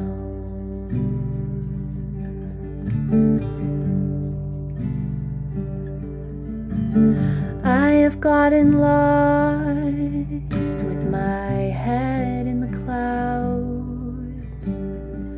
My mind is too loud to hear your voice, and I have gotten lost with my feet off the ground, not making a sound as I fly. So Mama, won't you take me back down? Take me back down to the ground. Mama, won't you take me back down to the ground.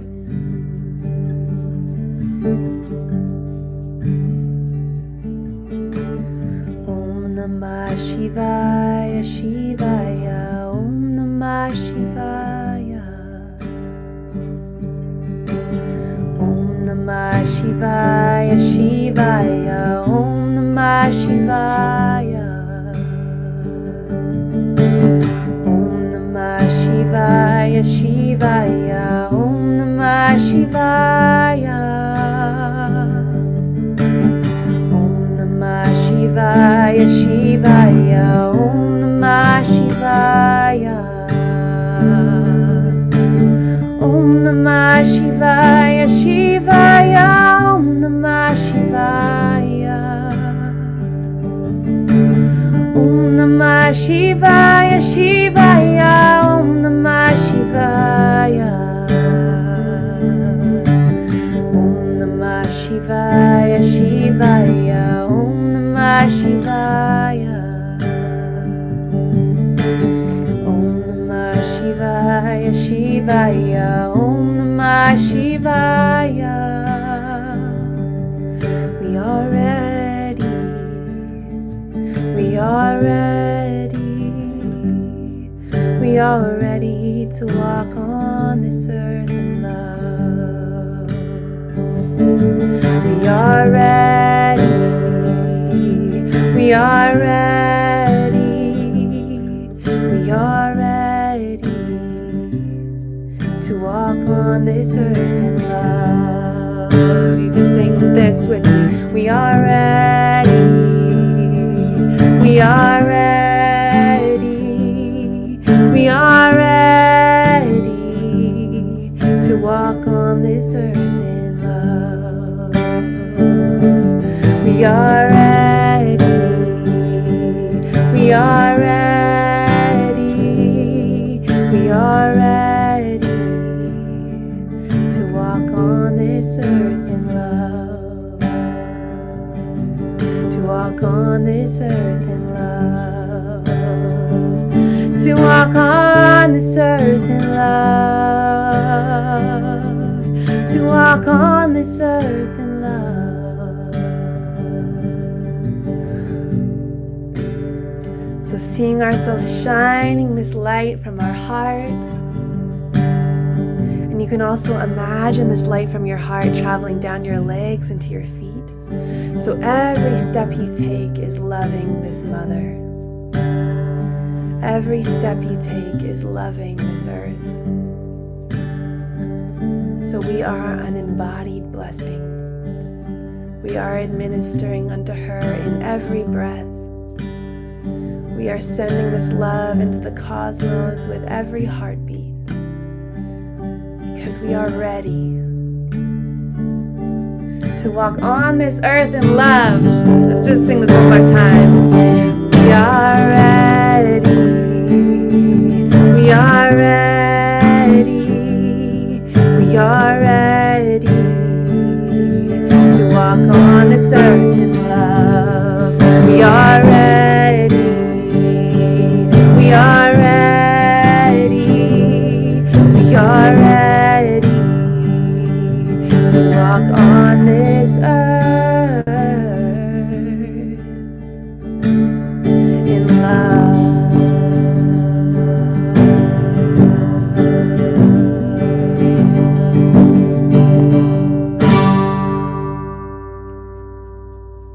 Ah, wow, so beautiful. Oh my God. We love you, Tatiana. And thank you, that up on the Lori. spot. That song's a hit. I just made it up just now. You guys inspired me. Oh, absolutely. It was awesome. Oh, Well, I want to remind everybody that there's a lot going on her website, and it's her name, TatianaSpeed.com. That's where you can find out and more. Scott, if you go to my programs, go under there, and go to Way of the Rose.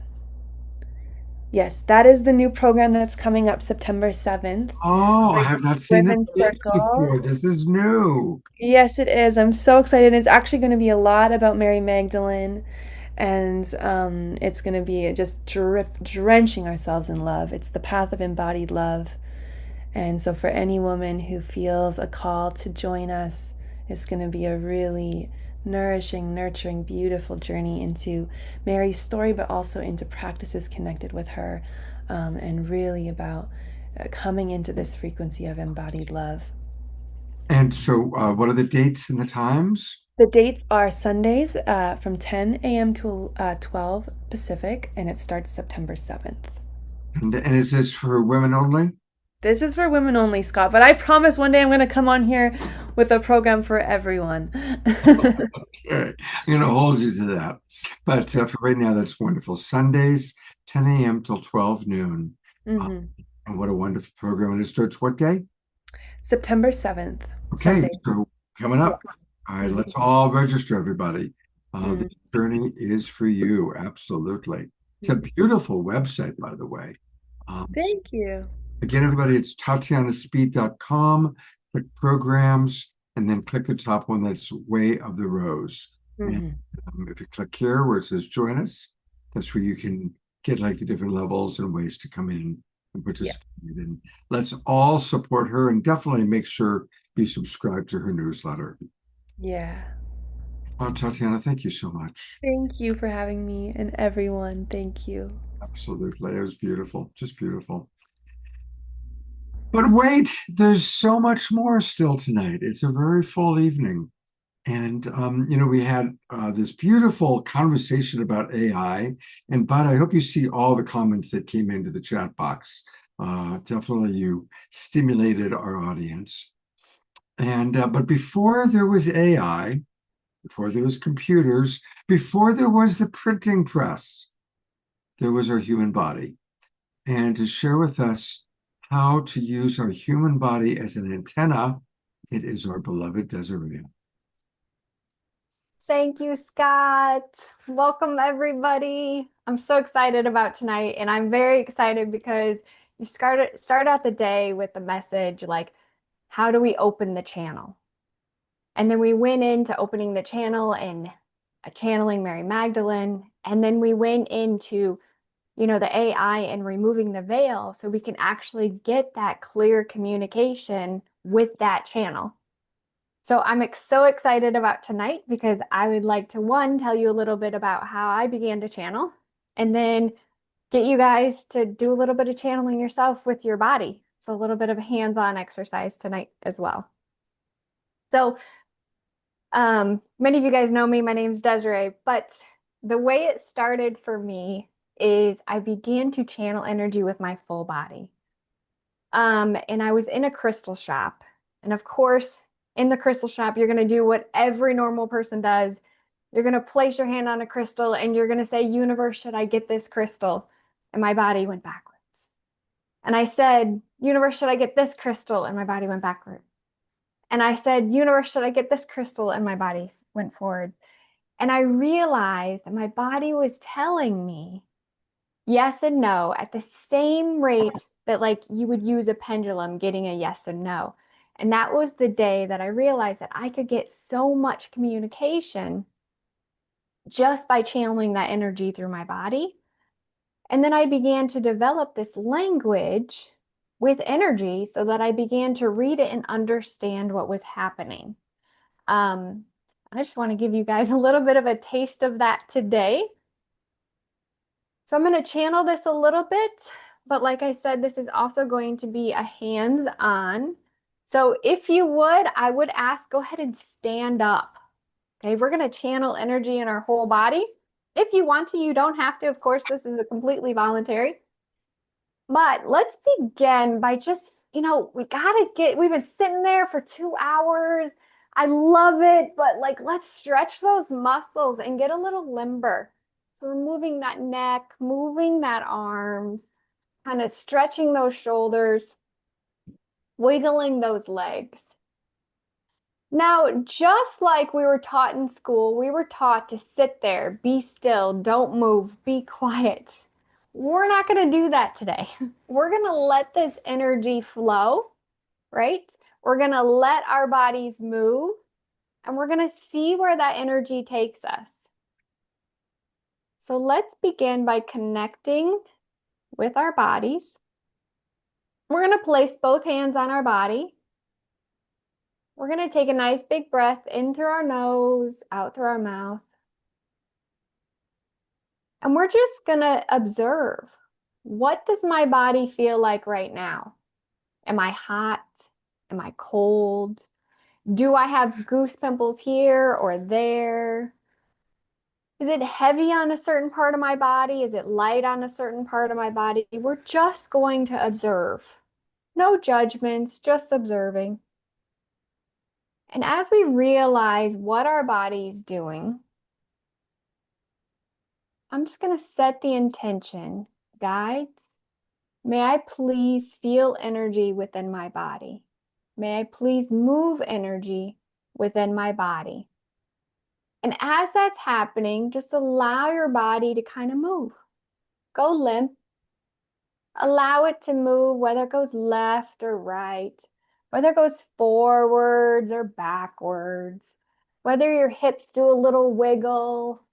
All of those are the correct movements. And every one of those movements are going to tell you something different. Right now, we're just getting used to letting our body flow with that energy. We're kind of reversing those limiting beliefs that said, sit still, don't move. Very good. So as you're doing this, I'm helping to assist opening up those channels, just like Scott talked about earlier. I'm also talking to our guides, our spirit team, and I'm asking, may we please connect with those energies? May we please open up our channels? May we please remember what's innately inside of us and allow that to come forth. Now, I do feel the energy getting stronger. So if you're wiggling back and forth, you may feel that wiggle just a little bit stronger, a little faster movement, maybe a wider circle. Okay. So let's tap into our body and let's just ask our guides, is there anything within our body energetically that we need to look at this time? Now, if you notice, my head itself is already nodding, so it says yes. If you allow your body to move, you may actually feel your head wanting to nod. I'm just asking, what do we need to know at this time? My guides are telling me to look at those areas in our body that seem heavy. That may be your feet, maybe your hands. But that heaviness is showing us where that dense energy is. So we're going to tune into that dense energy and we're going to ask, may we please transmute that energy at that time, or at this time. Then allow your body to move. There you go. Very good. Now you may notice that your body is going to begin to go in a kind of a counterclockwise swirl. That counterclockwise swirl is the reversal or the removal, the transmutation of energy. You may also feel that in your hand. Your hand may be swirling. Your kind of hips may be swirling. Your shoulders may be swirling. And we're just allowing that to happen. Again, being limber like a lymph noodle. I do feel a little bit that's happening in somebody's solar plexus as well, that swirling.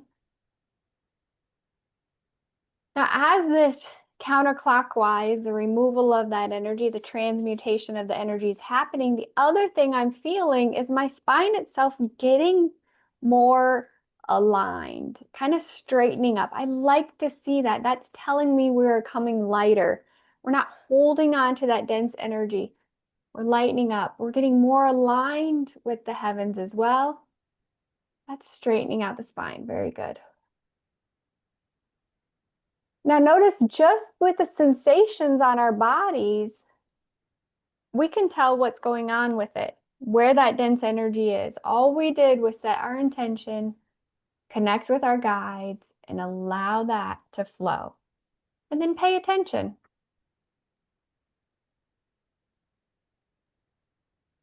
All right.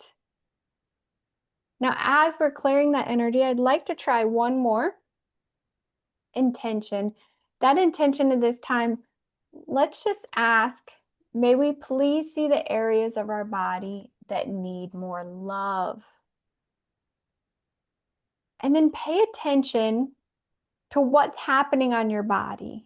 Is there somewhere you get, goosebumps? Is there somewhere where you get cold or you get hot? I'm getting yes, somebody's getting that. Good job. And then we're going to set the intention to add positive love energy there. We can just do that by taking a nice big breath in through our nose, out through our mouth. There we go. And asking to add love to that area of our body that needs it at this time. Good job. Raising that energy. Now notice my arms went up. My arms up are actually collecting of that light energy and allowing that light energy that's above my head to be funneled down through my body to receive that. Good. So if you feel like your arms need to go up, let them go up. You're just helping to filter that light energy in. And then pay attention to how wide your arms actually get. The wider your arms are, the more you're carrying, the more you're bringing in that light energy. This is like a small beam of light coming in. This is that wide kind of oak tree, absorbing all that light frequency down through your body. Good job. Now, as we add that light energy, you may notice your body wants to move in a clockwise manner as well. That clockwise manner is the adding of positive energy. Good job. And you might also feel that you get lighter when you add that positive energy. So as we're moving that energy up, it's like Almost like a salmon fish going up, a little transition upwards. Very good. So I'm just receiving more instructions from my guides.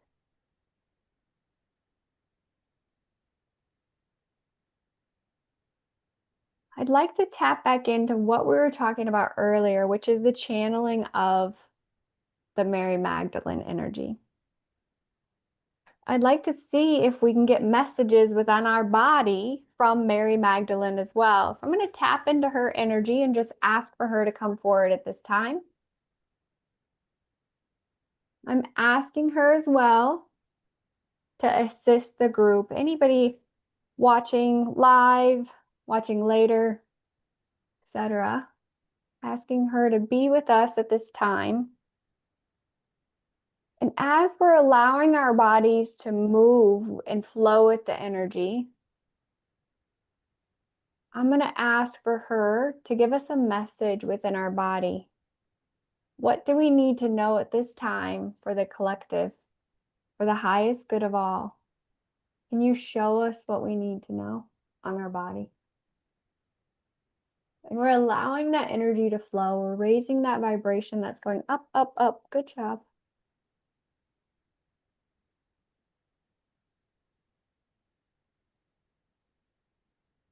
Now just pay attention to what's happening on your body. I'm personally feeling a little bit of restriction within that throat. So as I'm feeling that restriction, I'm just going to ask, can we clear anything from the throat chakra that needs to be cleared at this time?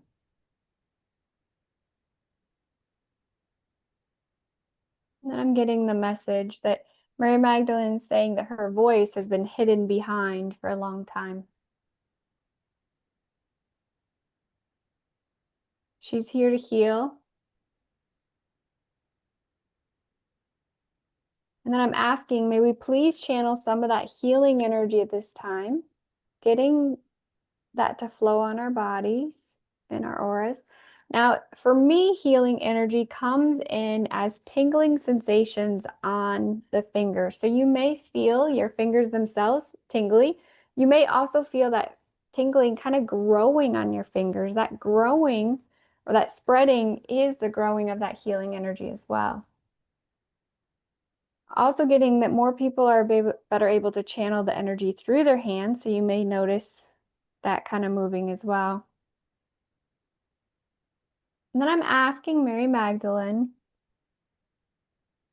is there something else we need to do for the collective at this time? So let's see what's happening with the energy of the collective. Again, we're going to read that with our bodies. I am feeling my feet themselves kind of being pushed into the ground. That tells me we're grounding more.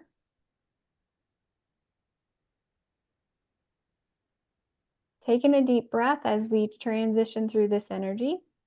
You may also feel a tingling sensation on your forehead. Now, if we realize that forehead right here, this is your third eye, this is your crown. So that's your higher third eye, your higher knowledge, higher intuition, higher self. Good.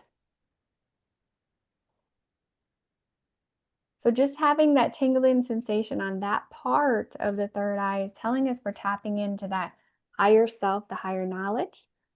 The other thing I'm feeling is a lot of energy moving through the entire third eye, an expansion of that. So we are expanding our intuitive knowledge at this time. Then I'm asking, how do we expand the intuitive knowledge for the collective? Can you show us what we need to do? And I literally felt my hands go in front of my chest, opening up that heart chakra. And then we're going to raise that up. Good job. Now you may feel yourself going up on your tippy toes, swirling in a tight circle very fast. We're just raising that vibration up as high as we can possibly get it. Opening up those channels so we can allow that intuitive knowledge to flow up. Good. Expand.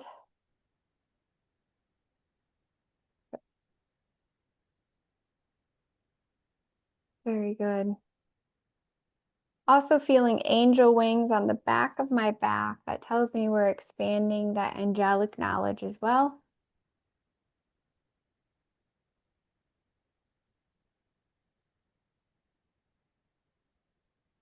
So as we feel this energy, we're just paying attention to what's happening on our bodies, to seeing what it says.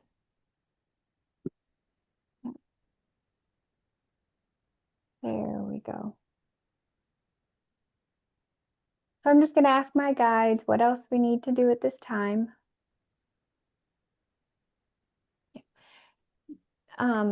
If we pay attention to the temperature on our body, whether we're hot or we're cold, that's going to tell us how the energy is moving as well. So the way I think of energy is like heat. And when you add heat to water, it's going to begin to boil. And when you subtract heat, it's going to cool. So as we add energy, that water boils, it gets hot. So if we're receiving energy, we're going to get really warm. But if we're releasing energy, we're going to get really cold. So you may find that, the Reiki practitioners, the other energy workers, as you're working on somebody, based on the temperature, you're seeing which way the energy is actually flowing. Yep. So pay attention when you walk in a room. You walk in a room and you all of a sudden get really cold. That's telling you that you're losing a lot of energy in that room. If you walk into a room and it gets really hot, it tells you you're receiving a lot of energy in that room. Now, granted, there is the temperature of the house that can matter, but in general, you can tell what's happening with the energy based on the temperature. So not only do the kind of goose pimples, the temperature, the way your body moves, those all can tell us different ways to read energy. Good job. I'm seeing what else.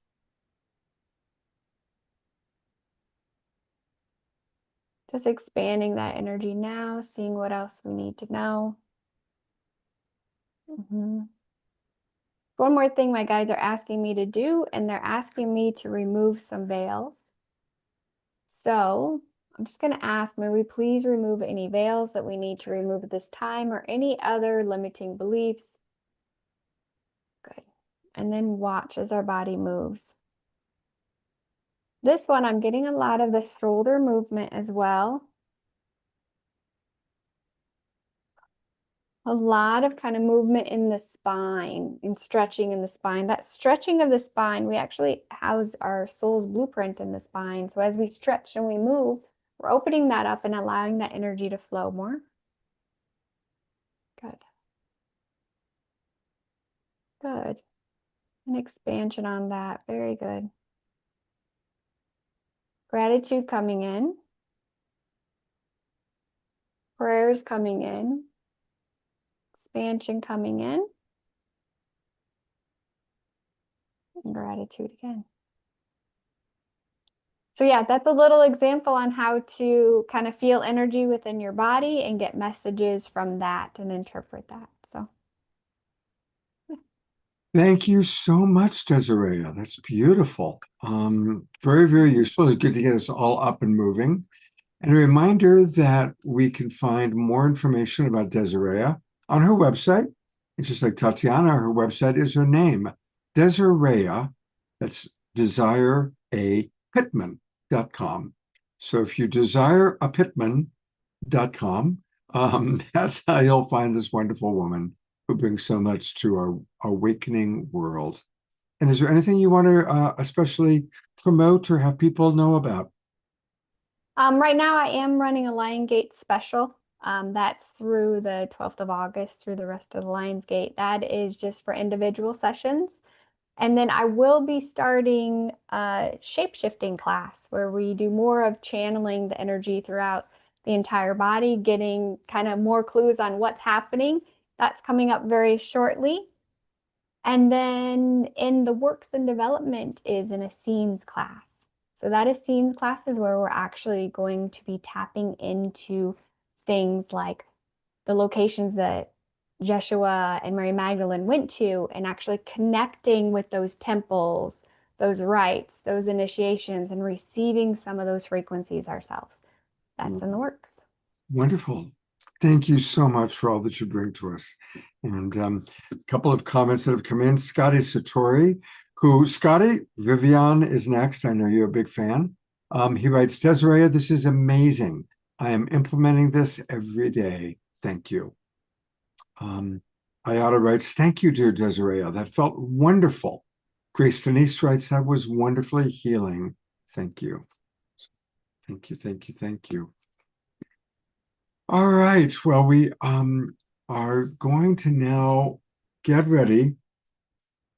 You're going to be able to say that you have met an extraterrestrial, because truly Vivian Chauvet is truly from she's going to describe it in my interview with her. She's from Arcturus. She's an ambassador, and get ready for a really fascinating interview. I've said this before, but I'll say it again. I've been around the block. I've interviewed a lot of people. I mean, hundreds of people that claim to be a walk-in or a hybrid, and many of them, I believe them. But of all the people I've met, this is the person I believe the most.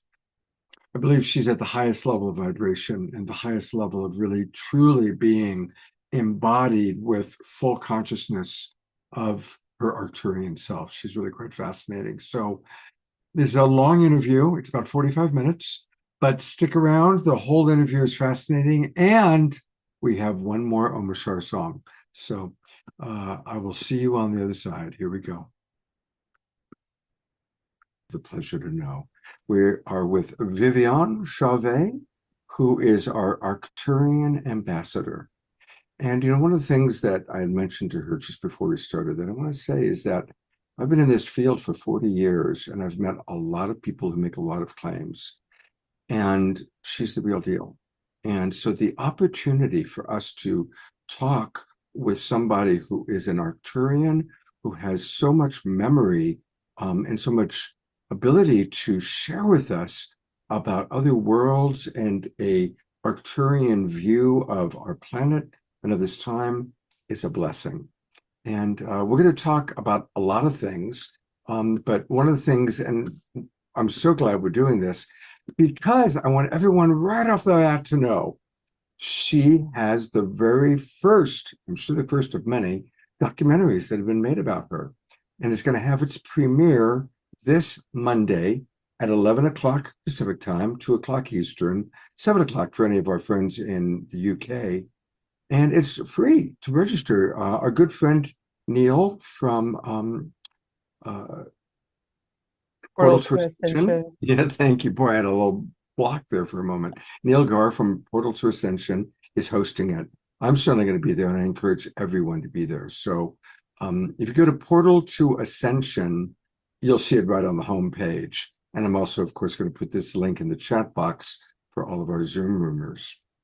But for all the people that are watching that don't know you yet, and, you know, Vivian, the majority of people watching are watching on the 150 Facebook groups and pages and YouTube channels we go out to.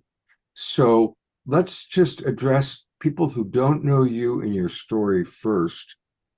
Please tell us a little bit about you and your background. With a great pleasure, which is going to lead beautifully into the film itself. So I represent a very ancient and spiritually enlightened star nation or intergalactic group consciousness known as the Arcturians.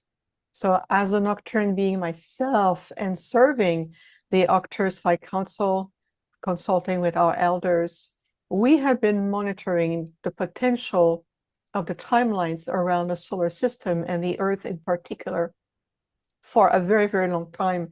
And so when the consciousness of the planet sent out a request for direct assistance because Gaia or the Earth was moving into the higher potential of what we call the higher organic timeline of the reascension, which means a return, a reascending into an original celestial state.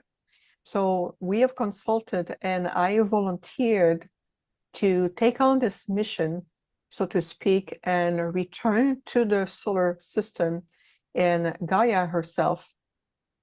At the same time, I wanted to retain the highest level and pure level of connections to my Arcturian self and our delegations.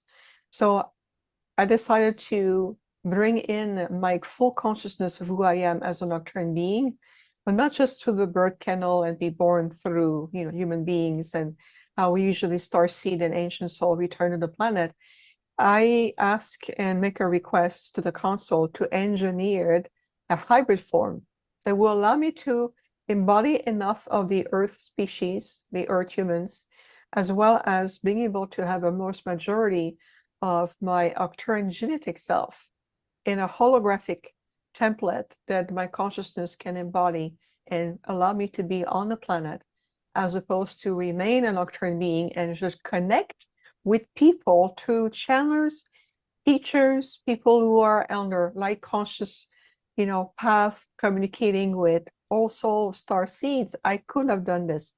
The impact of us having one of us directly on the planet has a much more direct positive impact to humanity, being able to relate to me, to talk, to understand the human profound journey, the challenges that we face, that we can laugh with each other, we can cry with each other, and we can really say we support one another. So I'm a point of liaison representing the galactics, because I report a lot of information coming from the planet, as much as I am a voice on behalf of humanity to tell everybody, to tell the star nations, look, it may sound easier in theory, but when you are on the planet in these human forms, the reality is very different. How we experience time, for example, how we experience emotions, how we experience interference, distortion, doubt, fear, love, compassion, all of these human traits that is so unique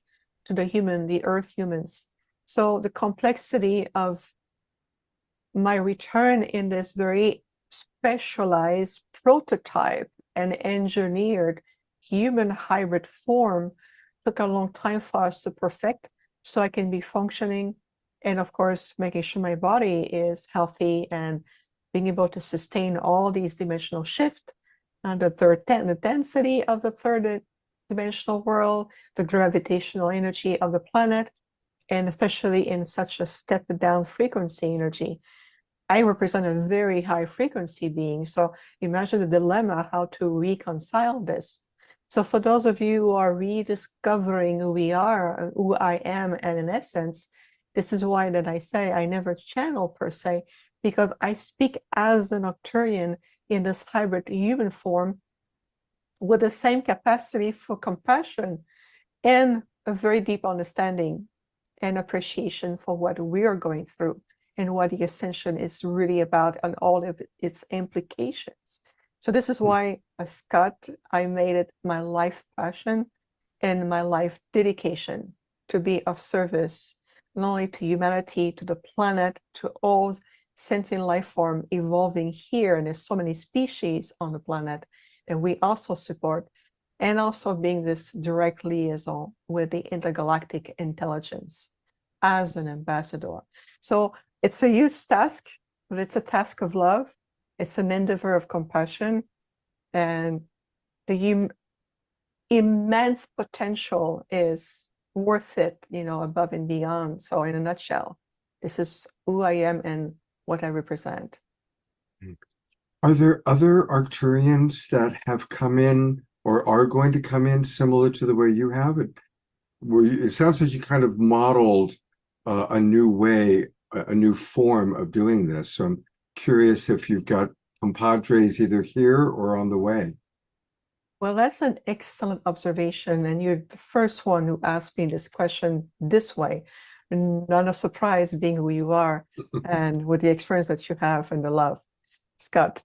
So one thing we discover is originally we thought that could have been an example or a model for Arcturian beings to be able to embody to a certain degree another species and be on the planet rather than to remain in our original form. But we discovered that the complexity of keeping me in this body, so to speak, and functioning at the same time as all the dimensional movement, the solar movement, the planetary changes and everything, it's an immense task. So if it takes a child, if it takes a village to raise a child, it takes an entire civilization to maintain me on the planet. So it's a lot more than we anticipated.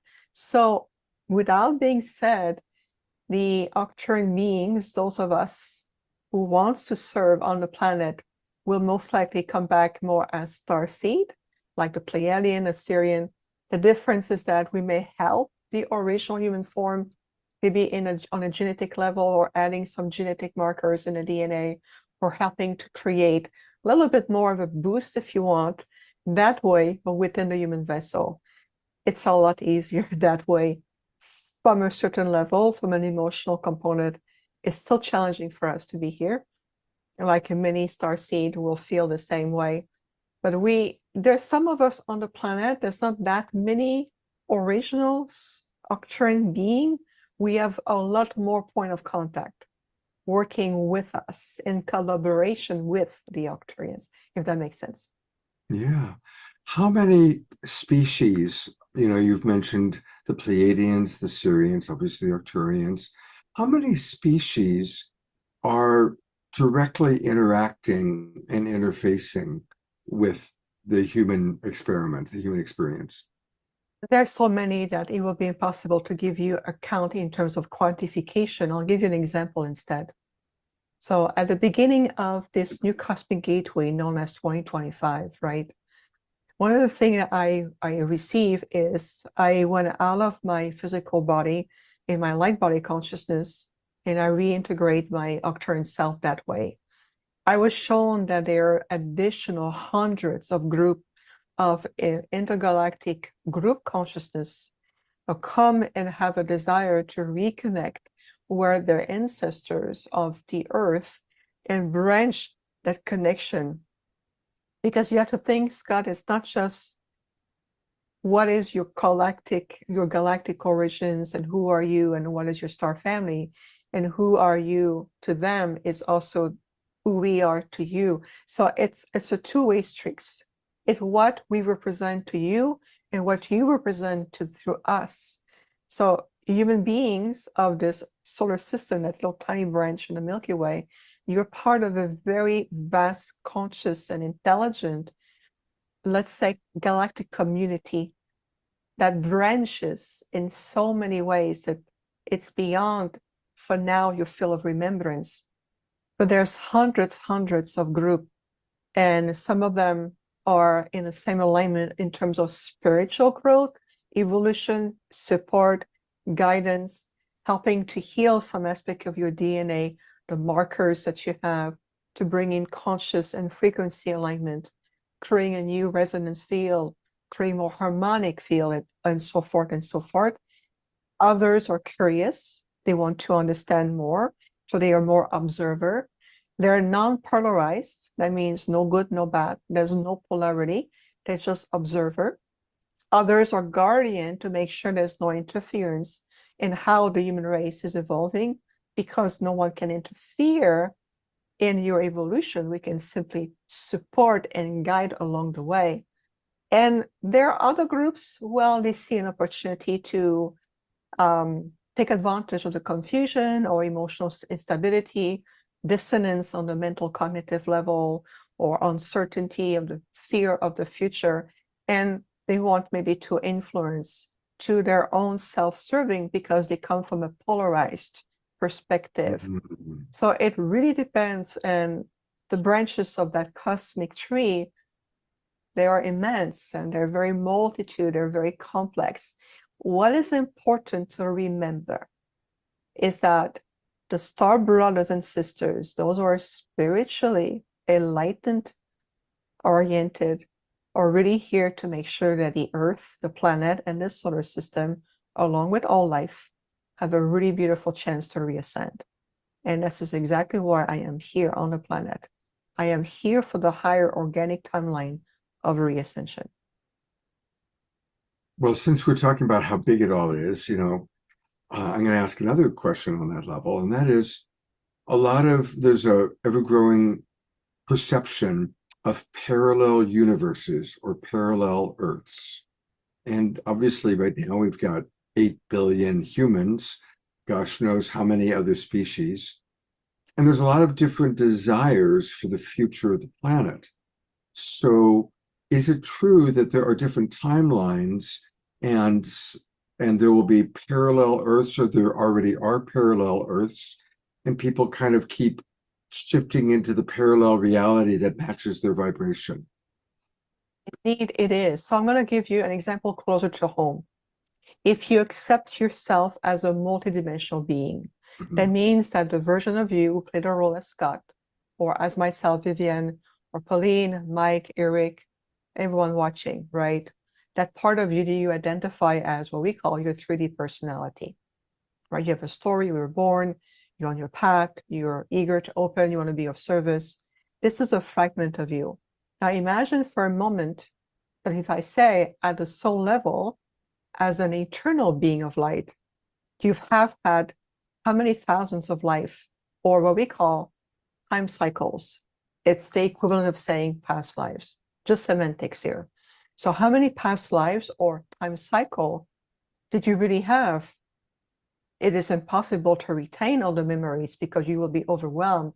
However, everything is encoded in your soul akashic field, your own soul akashic record. Everything is there. Not even the galactic and the whole of records, your own soul akashic records. So if you pause that for a moment, and many people have memories about ancient Egypt, the school of mystery, being a high priest, a high priestess, a healer in different times, whether it's the Celtic time or Ireland or, New France, or even in a time of the Romans, Roman or Greek, and name the timelines, Atlantis, Lemuria. Is it possible that those memories or inclinations are a representation, a fragment of multitude of you that is still coexisting with the you today here, Scott, Vivian, Natalie, Martin, Eric, but all of these aspects of you coexist within the proper timeline or life cycle you had. So when you have a desire to remembering how to be a healer with crystals, for example, or how to read the Akashic record, or heal with the chakra system, or decode the language of the crystals, a part of you may tap into the Atlantean timeline or the Lemurian timeline, where you are a master healers with crystals, the master crystals, and you bring that aspect of you, that fragment of you from that corresponding timeline back in your memory field in you now. And now you said, now I understand. I feel like I know what I'm doing without logically explaining how I know what I do. So if you accept that, it is the same premise about the earth. So there's different timelines coexisting all at once. The timeline of catastrophe where the earth got destroyed, another timeline where everybody goes underground and it's World War III and it's the end of the world. There's a middle timeline, that's the one you're in right now. This is the rising of consciousness, but there's a lot of ups and downs on stability. Structures start to fall. We don't know where we're going just yet. We're opening to universal galactic consciousness. We start to feel more of having a different dialogue. We're having people on the show like myself, and we say, hey, we love her. Well, we love you too. And so we're at that point. Feel like there's an inclination, a seduction for technology and AI, but we don't understand the implication of it. And there's a higher timeline calling the release of our 3D personality self and moving into a more soul identity. And that's what we call the higher fifth dimensional timeline. We call this the organic timeline. Why organic? Because it's a natural evolution. There's no interruption by technology and distraction. We're past that. We're detaching from this. So that timeline here, the consciousness of your planet here says, I am shifting at that level. I understand that I have a version of myself. These versions of myself exist in the other timeline. I am shifting. It's almost like cells dividing themselves. But you have the parent cell and then it divide. And it creates different impact on the ecosystem of your body. Your metabolism shift. You're moving into new cellular growth or release, right? So yes, in that sense, this is a visual to feel your vibration. So consciousness plus frequencies plus vibration will lead you to what you believe in the most, what you ingest in the most as your accepted reality, and therefore will determine what alignment will you be in the timelines. There's nothing to fear, really much so, nothing to fear. It's about resonance alignment. If you decide, I'm going to create more space in my mind, my heart, my body, my life, and my being to allow more light to guide me, then you are practicing naturally every day that alignment. And so vibrationally, you already naturally and organically, again, that natural phenomenon of alignment with what resonance field. It has nothing to do, Scott, with being shielded from people's emotions and, ups and downs. Sometimes we have doubts, we ingest too much to the solar plexus or stomach area are too much full with thoughts and concept and confusion. You can still experience those fluctuations, but they no longer lead the way in your life or dictate who you are, what you can be, and what resonance in the timeline you have the ability to be in. So it's, again, we applying ourselves to utilize more mainstream wording that still carry the frequencies of the message here. I hope that it resonates with you. Absolutely. I'm loving hearing this, and I've been blessed personally to know that I'm a multidimensional being. I've had many experiences of the multidimensional self. I have experienced an alternate reality where I took a different choice, and so I've kind of experienced that without drugs, by the way, not even with drugs.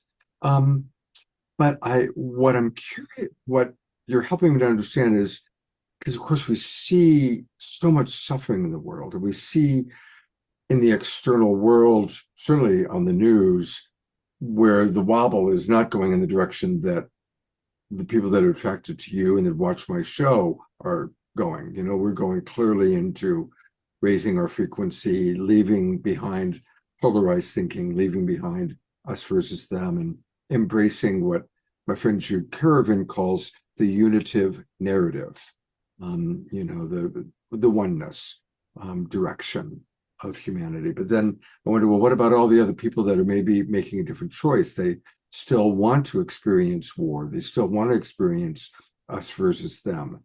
So that's why I think, well, then there must be a splitting off of worlds where some of us get rainbows, unicorns, and heaven on earth, while the other people experience an apocalyptic scene. Is that accurate? In a way, it is. But here's the good news, and I want to call it the good news.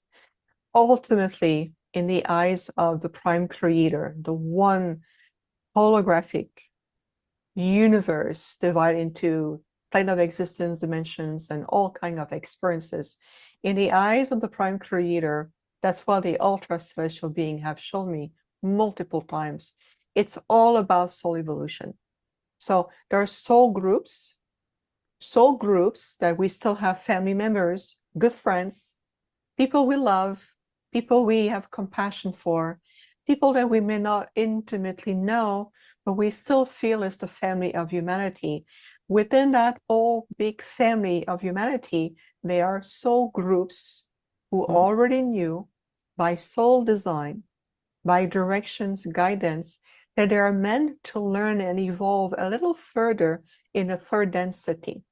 The third density was created as a way to heal and reconcile polarization and to bring polarization into integration. And some soul groups are very much engaged in the polarized narratives, whether it's cultural, religion, belief system, government, structural, societal, whether it's authority. And many of those souls are groups, and they know that they were meant to continue to evolve within a branch of that timeline, I would say middle timeline. In that middle timeline, there will be beings that will be assigned a middle timeline to make sure that those souls or groups of souls will learn what they need, and then some of them may graduate or evolve at higher octaves, faster than others. Do we lose everybody? Do we lose anyone? Do we leave any loved one behind? Are we being selfish by doing that? Absolutely zero. Wow. No one is left behind. We leave no one behind. We abandon no one. Remember, soul groups evolving at different pace. And trust that in your heart. Choose the timeline of evolution that you are meant to be. If you're holding yourself back, you may create more karma, and now you're serving no one. Beautiful. Thank you. Well, we've talked about some of the big epic things, but since this week, I'm not going to bring it down to this week, it's the Lionsgate portal. We're recording this on Tuesday the 5th. I'm going to be broadcasting it on Saturday the 9th, which is the day after kind of the peak. From an Arcturian perspective, what should we know about the Lionsgate portal that we're in right now? Yes, every year it's a beautiful astrological event that is occurring in your solar system. But this year, the Lionsgate portal is particularly intense, so that we see already a lot of emotion coming in, deep on subconscious pattern coming to the surface. If you look at the conjunction, we know that the sun in Leo with the earth, there's an alignment, and there's also a trinity, a intergalactic trinity with Lyra, the star of Sirius, and the constellation of Orion. It's a very powerful conjunction or triangulation, because Lyra will invite the integration. Orion is understanding what polarization is, the karmic implication, whether it's on a galactic soul level, non-resolved issues, whether it's soul ancestral genetic lineages, whether it's your own soul cycle, it's even on as a species on the planet, and of course in the solar system. So Orion is teaching on all these lessons around polarizations, opposition, learning the lessons, releasing completion. Lara bring the integration of it. And with the blue star of Sirius, we call this the star of hope, because Sirius bring that healing energies and bring that point of achievement, that point of coronation, where we can finally free ourselves from all these illusion of being entrapped in linear time, structures, feeling powerless, isolation, feeling less than, lack of self-love, confidence. There's an influx of energy re-entering the planet through that galactic portal or that celestial portal. And it's going to be particularly fierce this year. There's a peak of energy that is also combined with a rare planetary alignment. I think there's Jupiter, Venus, and there's many planets are also coming in complete alignment with each other. So you can tell there's a consciousness that is realigning with Gaia, with all of us as an invitation. So everyone has a choice to see how do they want to enter the portal? How do they want to experience these influx of energies and conscious alignment? So it's going to be particularly potent. I can already feel it. I can already see the difference, whether it's create a huge boost of moving forward, a renewed dedication to remember your soul contract, to remember your promises made at a soul level to this earth, to your soul blueprint, to the galactic beings, to the prime creator. It can create a resistance to it or a fear of. And there's a lot of souls, Scott, I noticed, that are healing and releasing the fear of being seen, the fear around how will I be received from a public eye if I step forward in my power, my light, my gifts, my abilities, whether it's light language, communicating with star beings, being able to do some healing work. There's a lot of that energy that's being released out of the field. And there's so many souls who remember the persecution cycle they went on, right?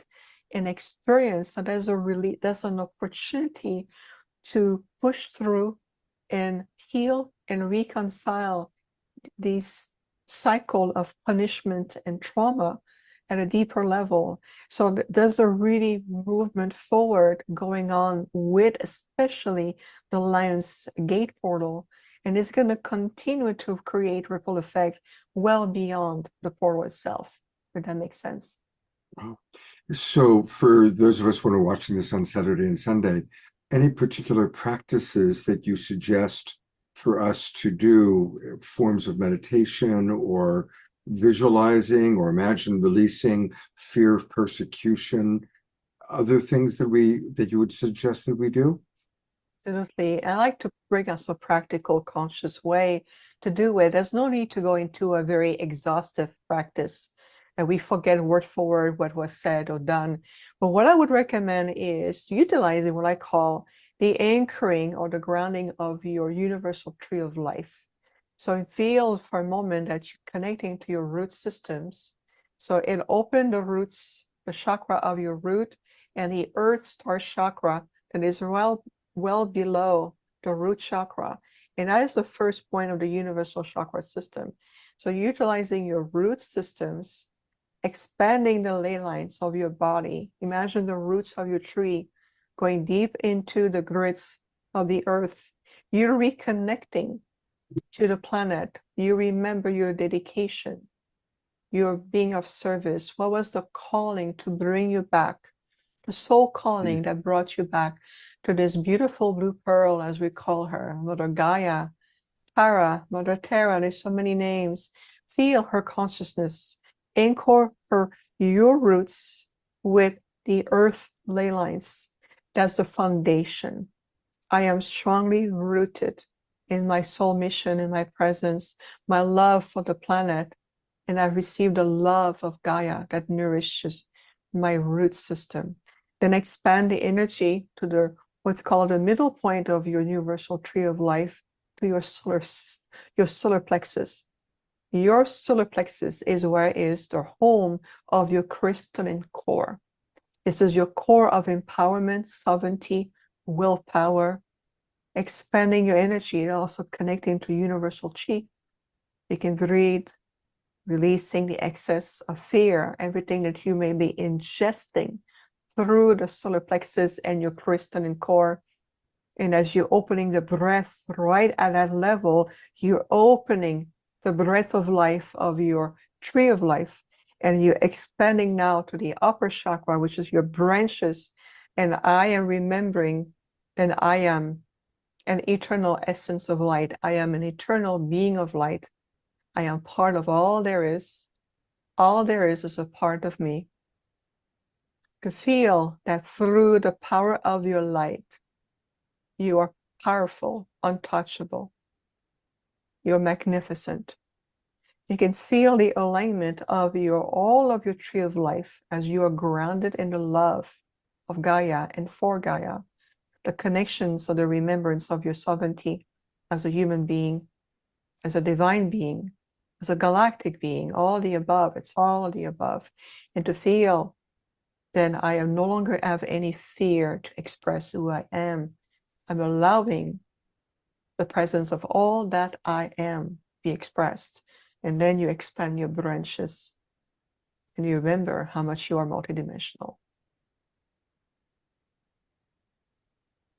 That's a beautiful meditation in itself. And all right, I could talk to you all night. I do have one last question I've got to ask, and then we're going to take a look at learning about your university, and again, taking a look at what you're doing on Monday. Yes. You mentioned the blue star of Sirius. We hear a lot about the Pleiades, and every now and then I'll hear about the blue star of Sirius. I'd love to hear, tell us a little bit more about the blue star of Sirius and what beings come from there. Yes, we love the Sirius realm. It's a beautiful realm where there are many beautiful beings from different planets. And they have been in connection, they as the being coming from the realm of Sirius as a star shining upon the earth and the solar system. It radiates a beautiful lighter blue frequency that we know as the blue star. And so for the planet, for Gaia, it reminds Gaia of her empowerment, her support that she has from other celestial beings like planets, or other beings that come from other systems, like the realm of Sirius. So Sirius, in the history of the Earth human, they have played a big role. Many of them are descended directly from the Lyra system. And so it's a big family dynamic playing out, if you want to call it this way. And within the realm of Sirius, or known as the Sirians, there's a lot of starseed that come from that realm directly in incarnation right now on the planet. When you're Sirians, you know it usually at the core of your being. They're very dedicated. They're wonderful physical healers. And they also usually have a brilliant mind, but they lack the confidence because of their history. Some of them feel they're carrying the burden of the world on their shoulders. They feel responsible for the pain or suffering, and they want to do more. This is just some general traits here. But within the Sirius realm, the different planets, those who are more like feline-looking beings, others are more like canine-looking beings.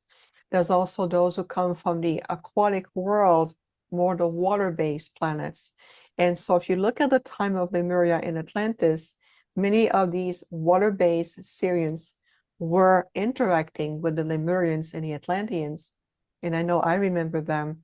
Sometimes they're known as the label as Mer people, and they're magnificent beings who also come from different planet within the star system of Sirius. They have also dimensional counterpart, and it's a very rich, very evolved, very rich in galactic history, the Sirians are. And we, the Octurans, collaborates with many Sirians. And I do attract Sirians a lot on the planet, star seeds. They have a tendency to be drawn to me. So beautiful. Yeah. Well, for many, many years, my nickname was Blue Star. So I have a little personal thing there. So thank you. All right. There is so much for us to learn from Viviane. And so I want to take you to a couple of very important places. We're going to start with your website. You know, I promote websites all the time for my show, and yours is one of the most beautiful names of a website. Infinite Healing from the Stars.com. Infinite Healing from the Stars.com.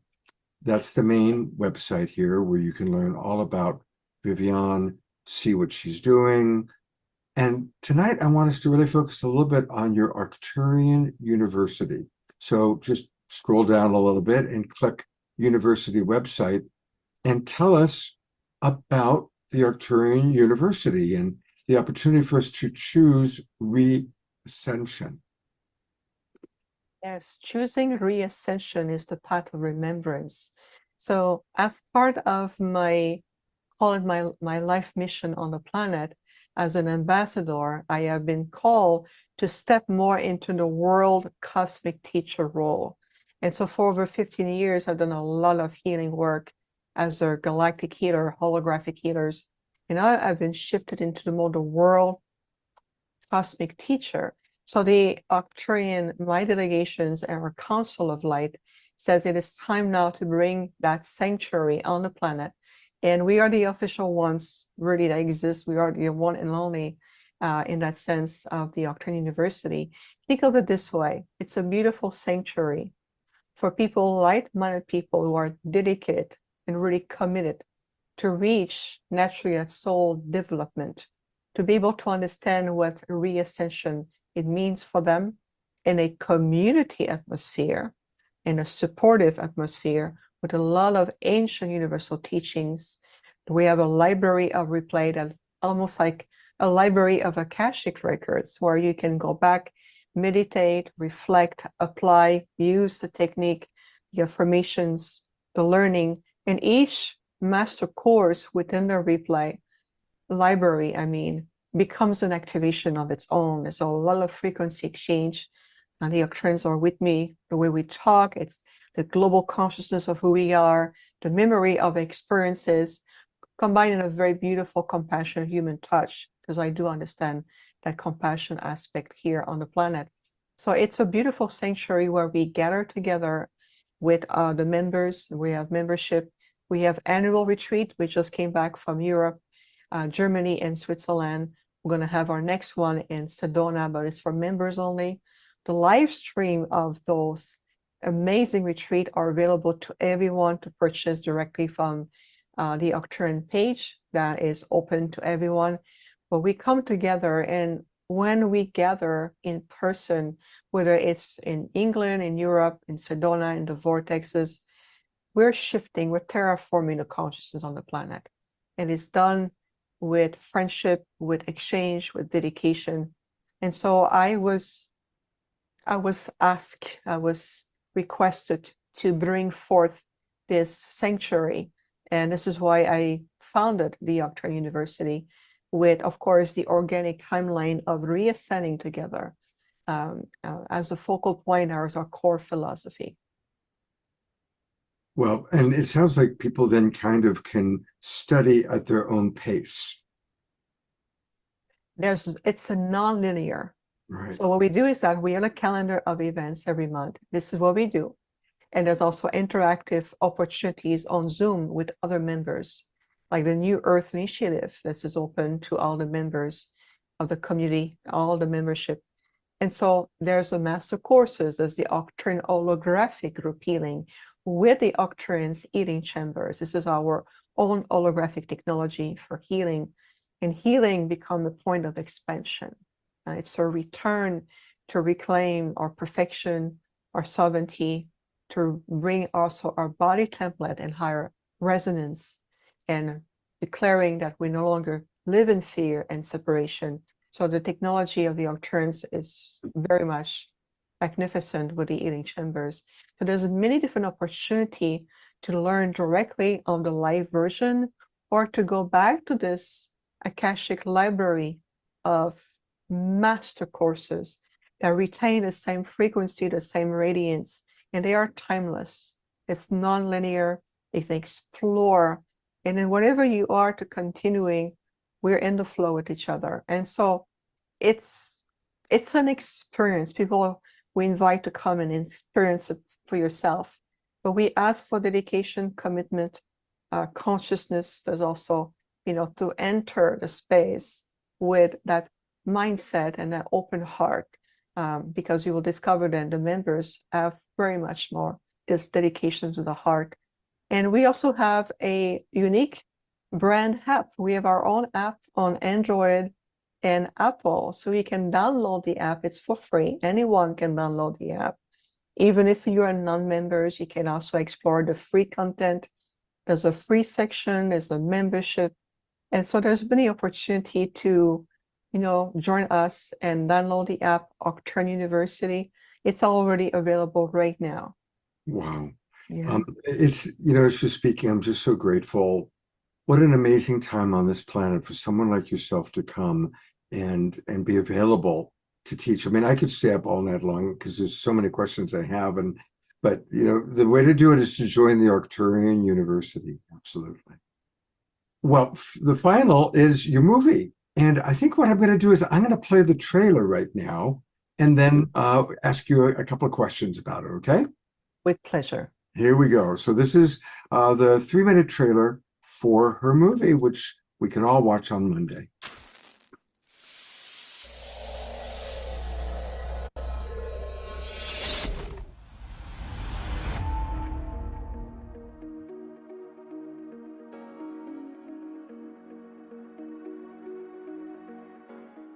It is with an immense joy, reverence, and humility that I invite you to experience something very close to my heart. An Arcturian experience. My first documentary film is now ready to meet the world. And this cinematic journey is my gift to humanity, created in a direct collaboration with the Arcturian Light Council, the Earth Consciousness, the crystalline grids, and the sacred vortexes of Sedona, Arizona.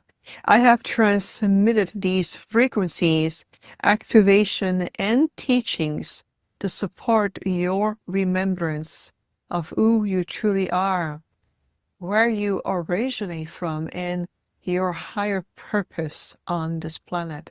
So this is beyond a film. It is an encoded activation. It is a call to the star seeds. It is a vibrational portal for the new earth. So I personally invite you to watch this sacred offering with an open heart, with a renewed mind.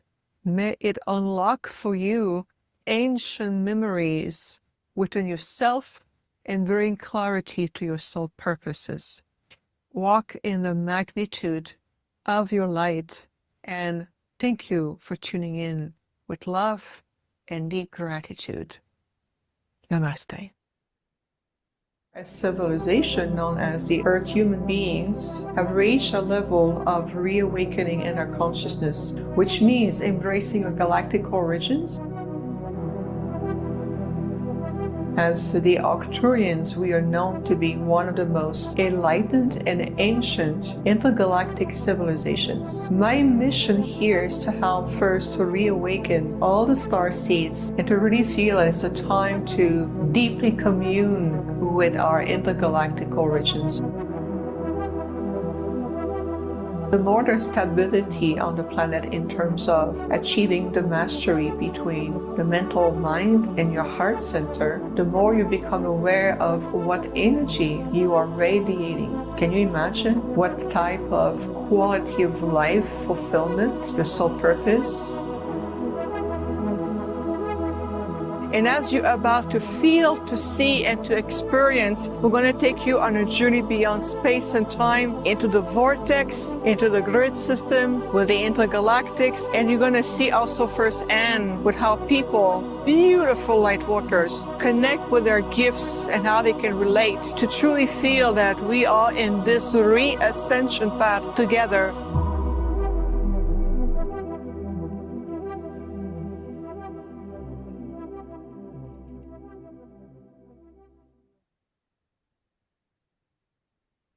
Wow. Well, I'm definitely going to be there Monday, 11 o'clock Pacific time for the world premiere of this movie. And I love that it was filmed in our beloved Sedona, which is, of course, that and Mount Shasta are like the two most magical places in North America that I've been to. I couldn't agree more. And you'll see the beauty of this documentary is long enough to really allow everyone a complete emergence, and there's people interactions. You also receive an activation, and they're about between 5 and 7 minutes during the documentary, listening to people on their journey like you, and everybody is so relatable. We also film in a sanctuary that is dedicated to many philosophies of the world. So we are bringing a universal approach. We're no longer saying, well, this is my corner, this is your corner, and because you read this book, you cannot be with my corner. We're redefining all of this. And I won't say right now, but there's a particular moment in a documentary that when I first saw it, I just, tears of joy was just coming down even for me.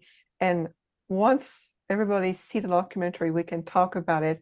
There's one moment that Mother Nature really brought something. It is rather rare for me to experience that, but Mother Nature brought something, and I felt my Arcturian father in my group opening the field, and they said, we're going to speak some of the words and how it brings a remembrance of how really unique we all are. No matter how labels we identify ourselves, I'm an Arcturian, you're an Earth human, this is a Venusian, this is a bee, this is a non-conscious being.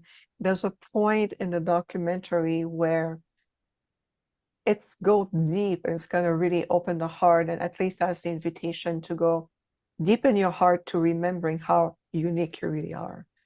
And so we'll see, but it's an incredible journey, and we filmed this over a 3-day period, and the videographer did a great job, and the editors put it together beautifully with the music and just enough imagery without having to go into CGI and, you know, overly boosting everything with AI.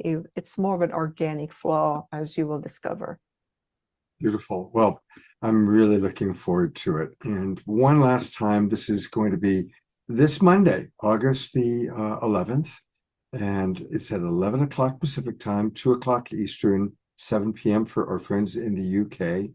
And you can register for free. We are putting the link into the chat box for those of us in our Zoom room.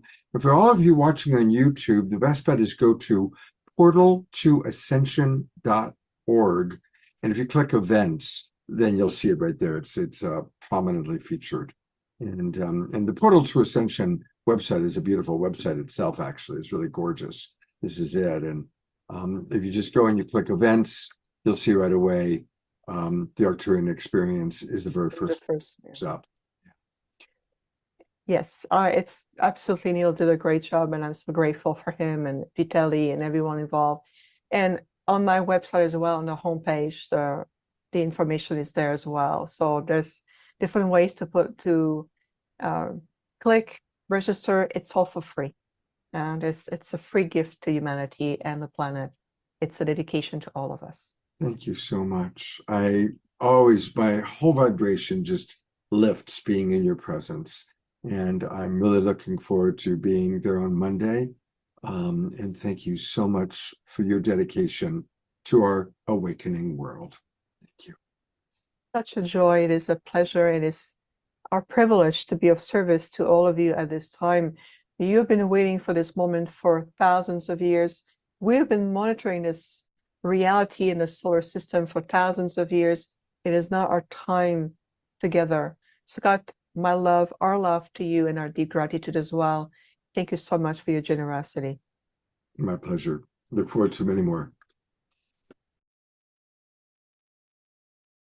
She's amazing, isn't she? Of course, we've been checking out the chat, and a lot of our Global Peace Tribers, Diara, George Noble, Scotty Satori, are very involved in her community, and it's a wonderful, wonderful community.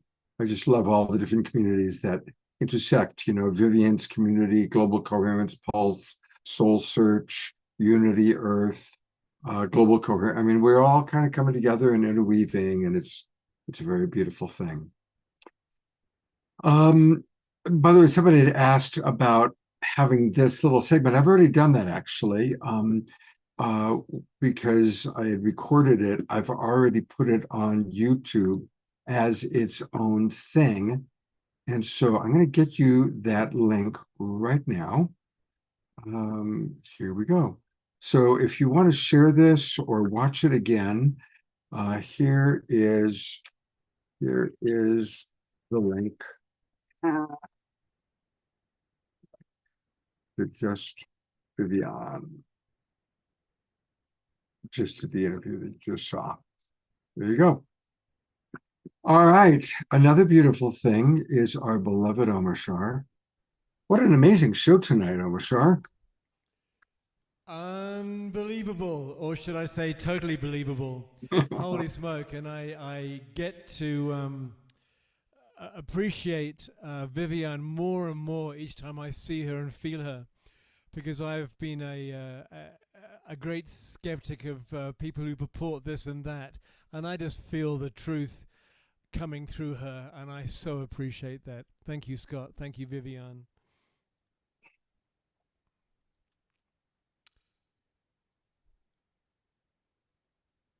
Oh, am I going to play? Oh yeah, that was the idea. Oh, That was the idea. what a concept. All right. Okay. Adora's all ready to dance. You got to play now.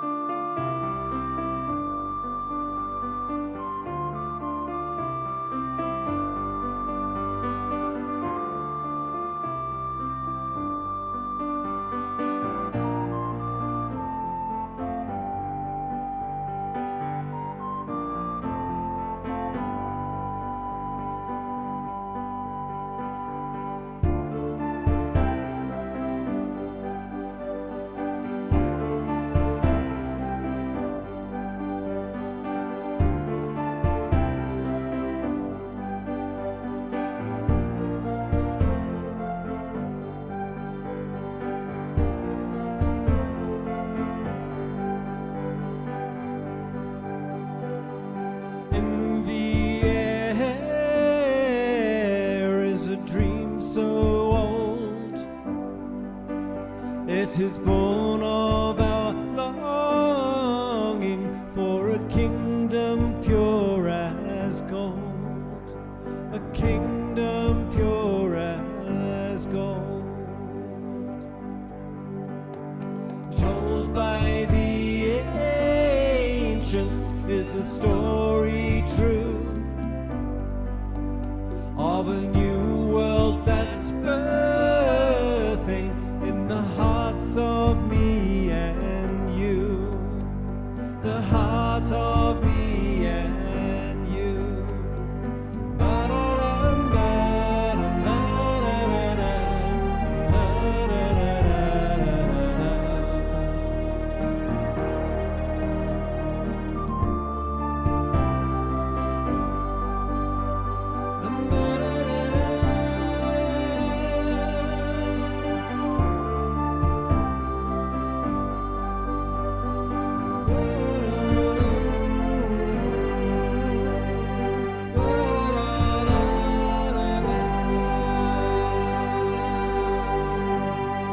echoes of Eden and the Holy Grail, sent from the heavens, a message through the veil, a message through the veil. And so come all ye who are cold and lost to a new way of being and a kingdom pure as gold, a kingdom pure as gold. Ba-da-dum, da-dum, da-da-da-da, da-da-da-da-da.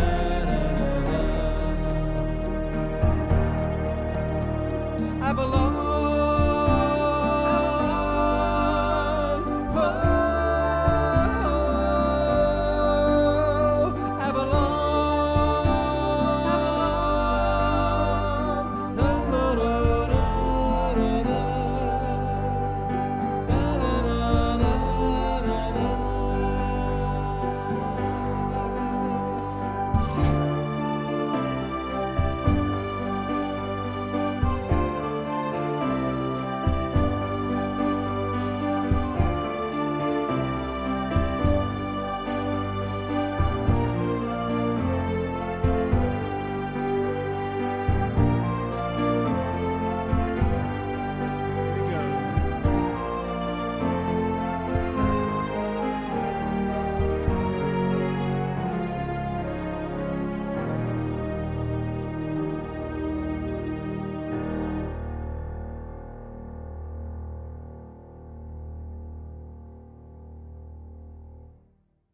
Thank you, thank you, thank you, thank Thank you. you, Scott. That was the most brilliant interview. Thank you. You know, I'm going to go to just solo, just to you for a moment. That was the very first Oshar song I ever listened to. When you sent me, I think, an email and saying, "Hey, check out my work," and I went to your website, that was the very first song that I played. So it was my introduction to Omar Shar. Yeah, it was interesting that it came out tonight as a play me, and it just kind of encompasses everything of the show tonight, right from Bud and Desiree and Tatiana and Laurie, and finally to cap it off, Vivian. Holy smoke, what a feast! Yeah. And again, the point being, look at all these different sources of information. And it's almost like, hey, it is all God, or what does Vivian call it? She had a really wonderful way of calling it, like the grand creator, but she had something more eloquent than that. Anyway, it is all. It's exactly that. And interestingly, Bud is the one who knocked the ice off the top of my trepidation, as I said before, for AI, because he put it in such an easy, bite-sizable, digestible way that, yes. So, yeah. Yeah, it was beautiful. Yeah. Let's see. I think I'm supposed to tell people what's coming up next week. I think you are. And I've got to look at my notes just to remember, because, yeah, it's one of those. Let's see. We do have 2 wonderful shows planned. I know that. And next week is definitely happening. Next week is there. It is happening. Okay. On Wednesday night, we are going. Well, a reminder that DR's interfaith group is on starts tomorrow. Monday morning, please meet us. It's going to be very special. And then on Wednesday, our show is all about multidimensional reality. Some of you might remember Danae, who was on with us through Soul Search. And she's going to be with us. And I've got a couple of other people you haven't met yet who are going to be joining us on Wednesday, the 13th, as we talk about what does it really mean to be part of multidimensional reality. And then on Saturday night, it is going to be another Making Contact with Alan Steinfeld. There's some really, really big news of what's happened. Really significant news with government disclosure. We're going to have Stephen Bassett back on, who is probably as knowledgeable. He and Danny are the 2 most knowledgeable people. I'm hoping to get Danny on the show, but Stephen Bassett is confirmed. We're also going to have JJ and Desiree Hertux are going to be with us next Saturday night. And we're also going to hear from some of our friends. There's this big thing happening with Unity Earth right now in Ferguson, Missouri. Christian Hoffman, Marty Casey. Recall we did a show on it. We're going to have a couple of them come in and tell us a little bit about what took place at this big gathering of the Fields of Healing in the Midwest. So it's going to be a wonderful show next Saturday night. Please do join us. And of course, thank God, we will always have Omar Shar with us, providing our musical accompaniment. Thank you for all your comments in the chat box. And thank you, Scotty Satori, for being our link to what's happening on YouTube and Facebook. And have a beautiful Sunday tomorrow, everybody. I'm going to go to Gallery View one last time.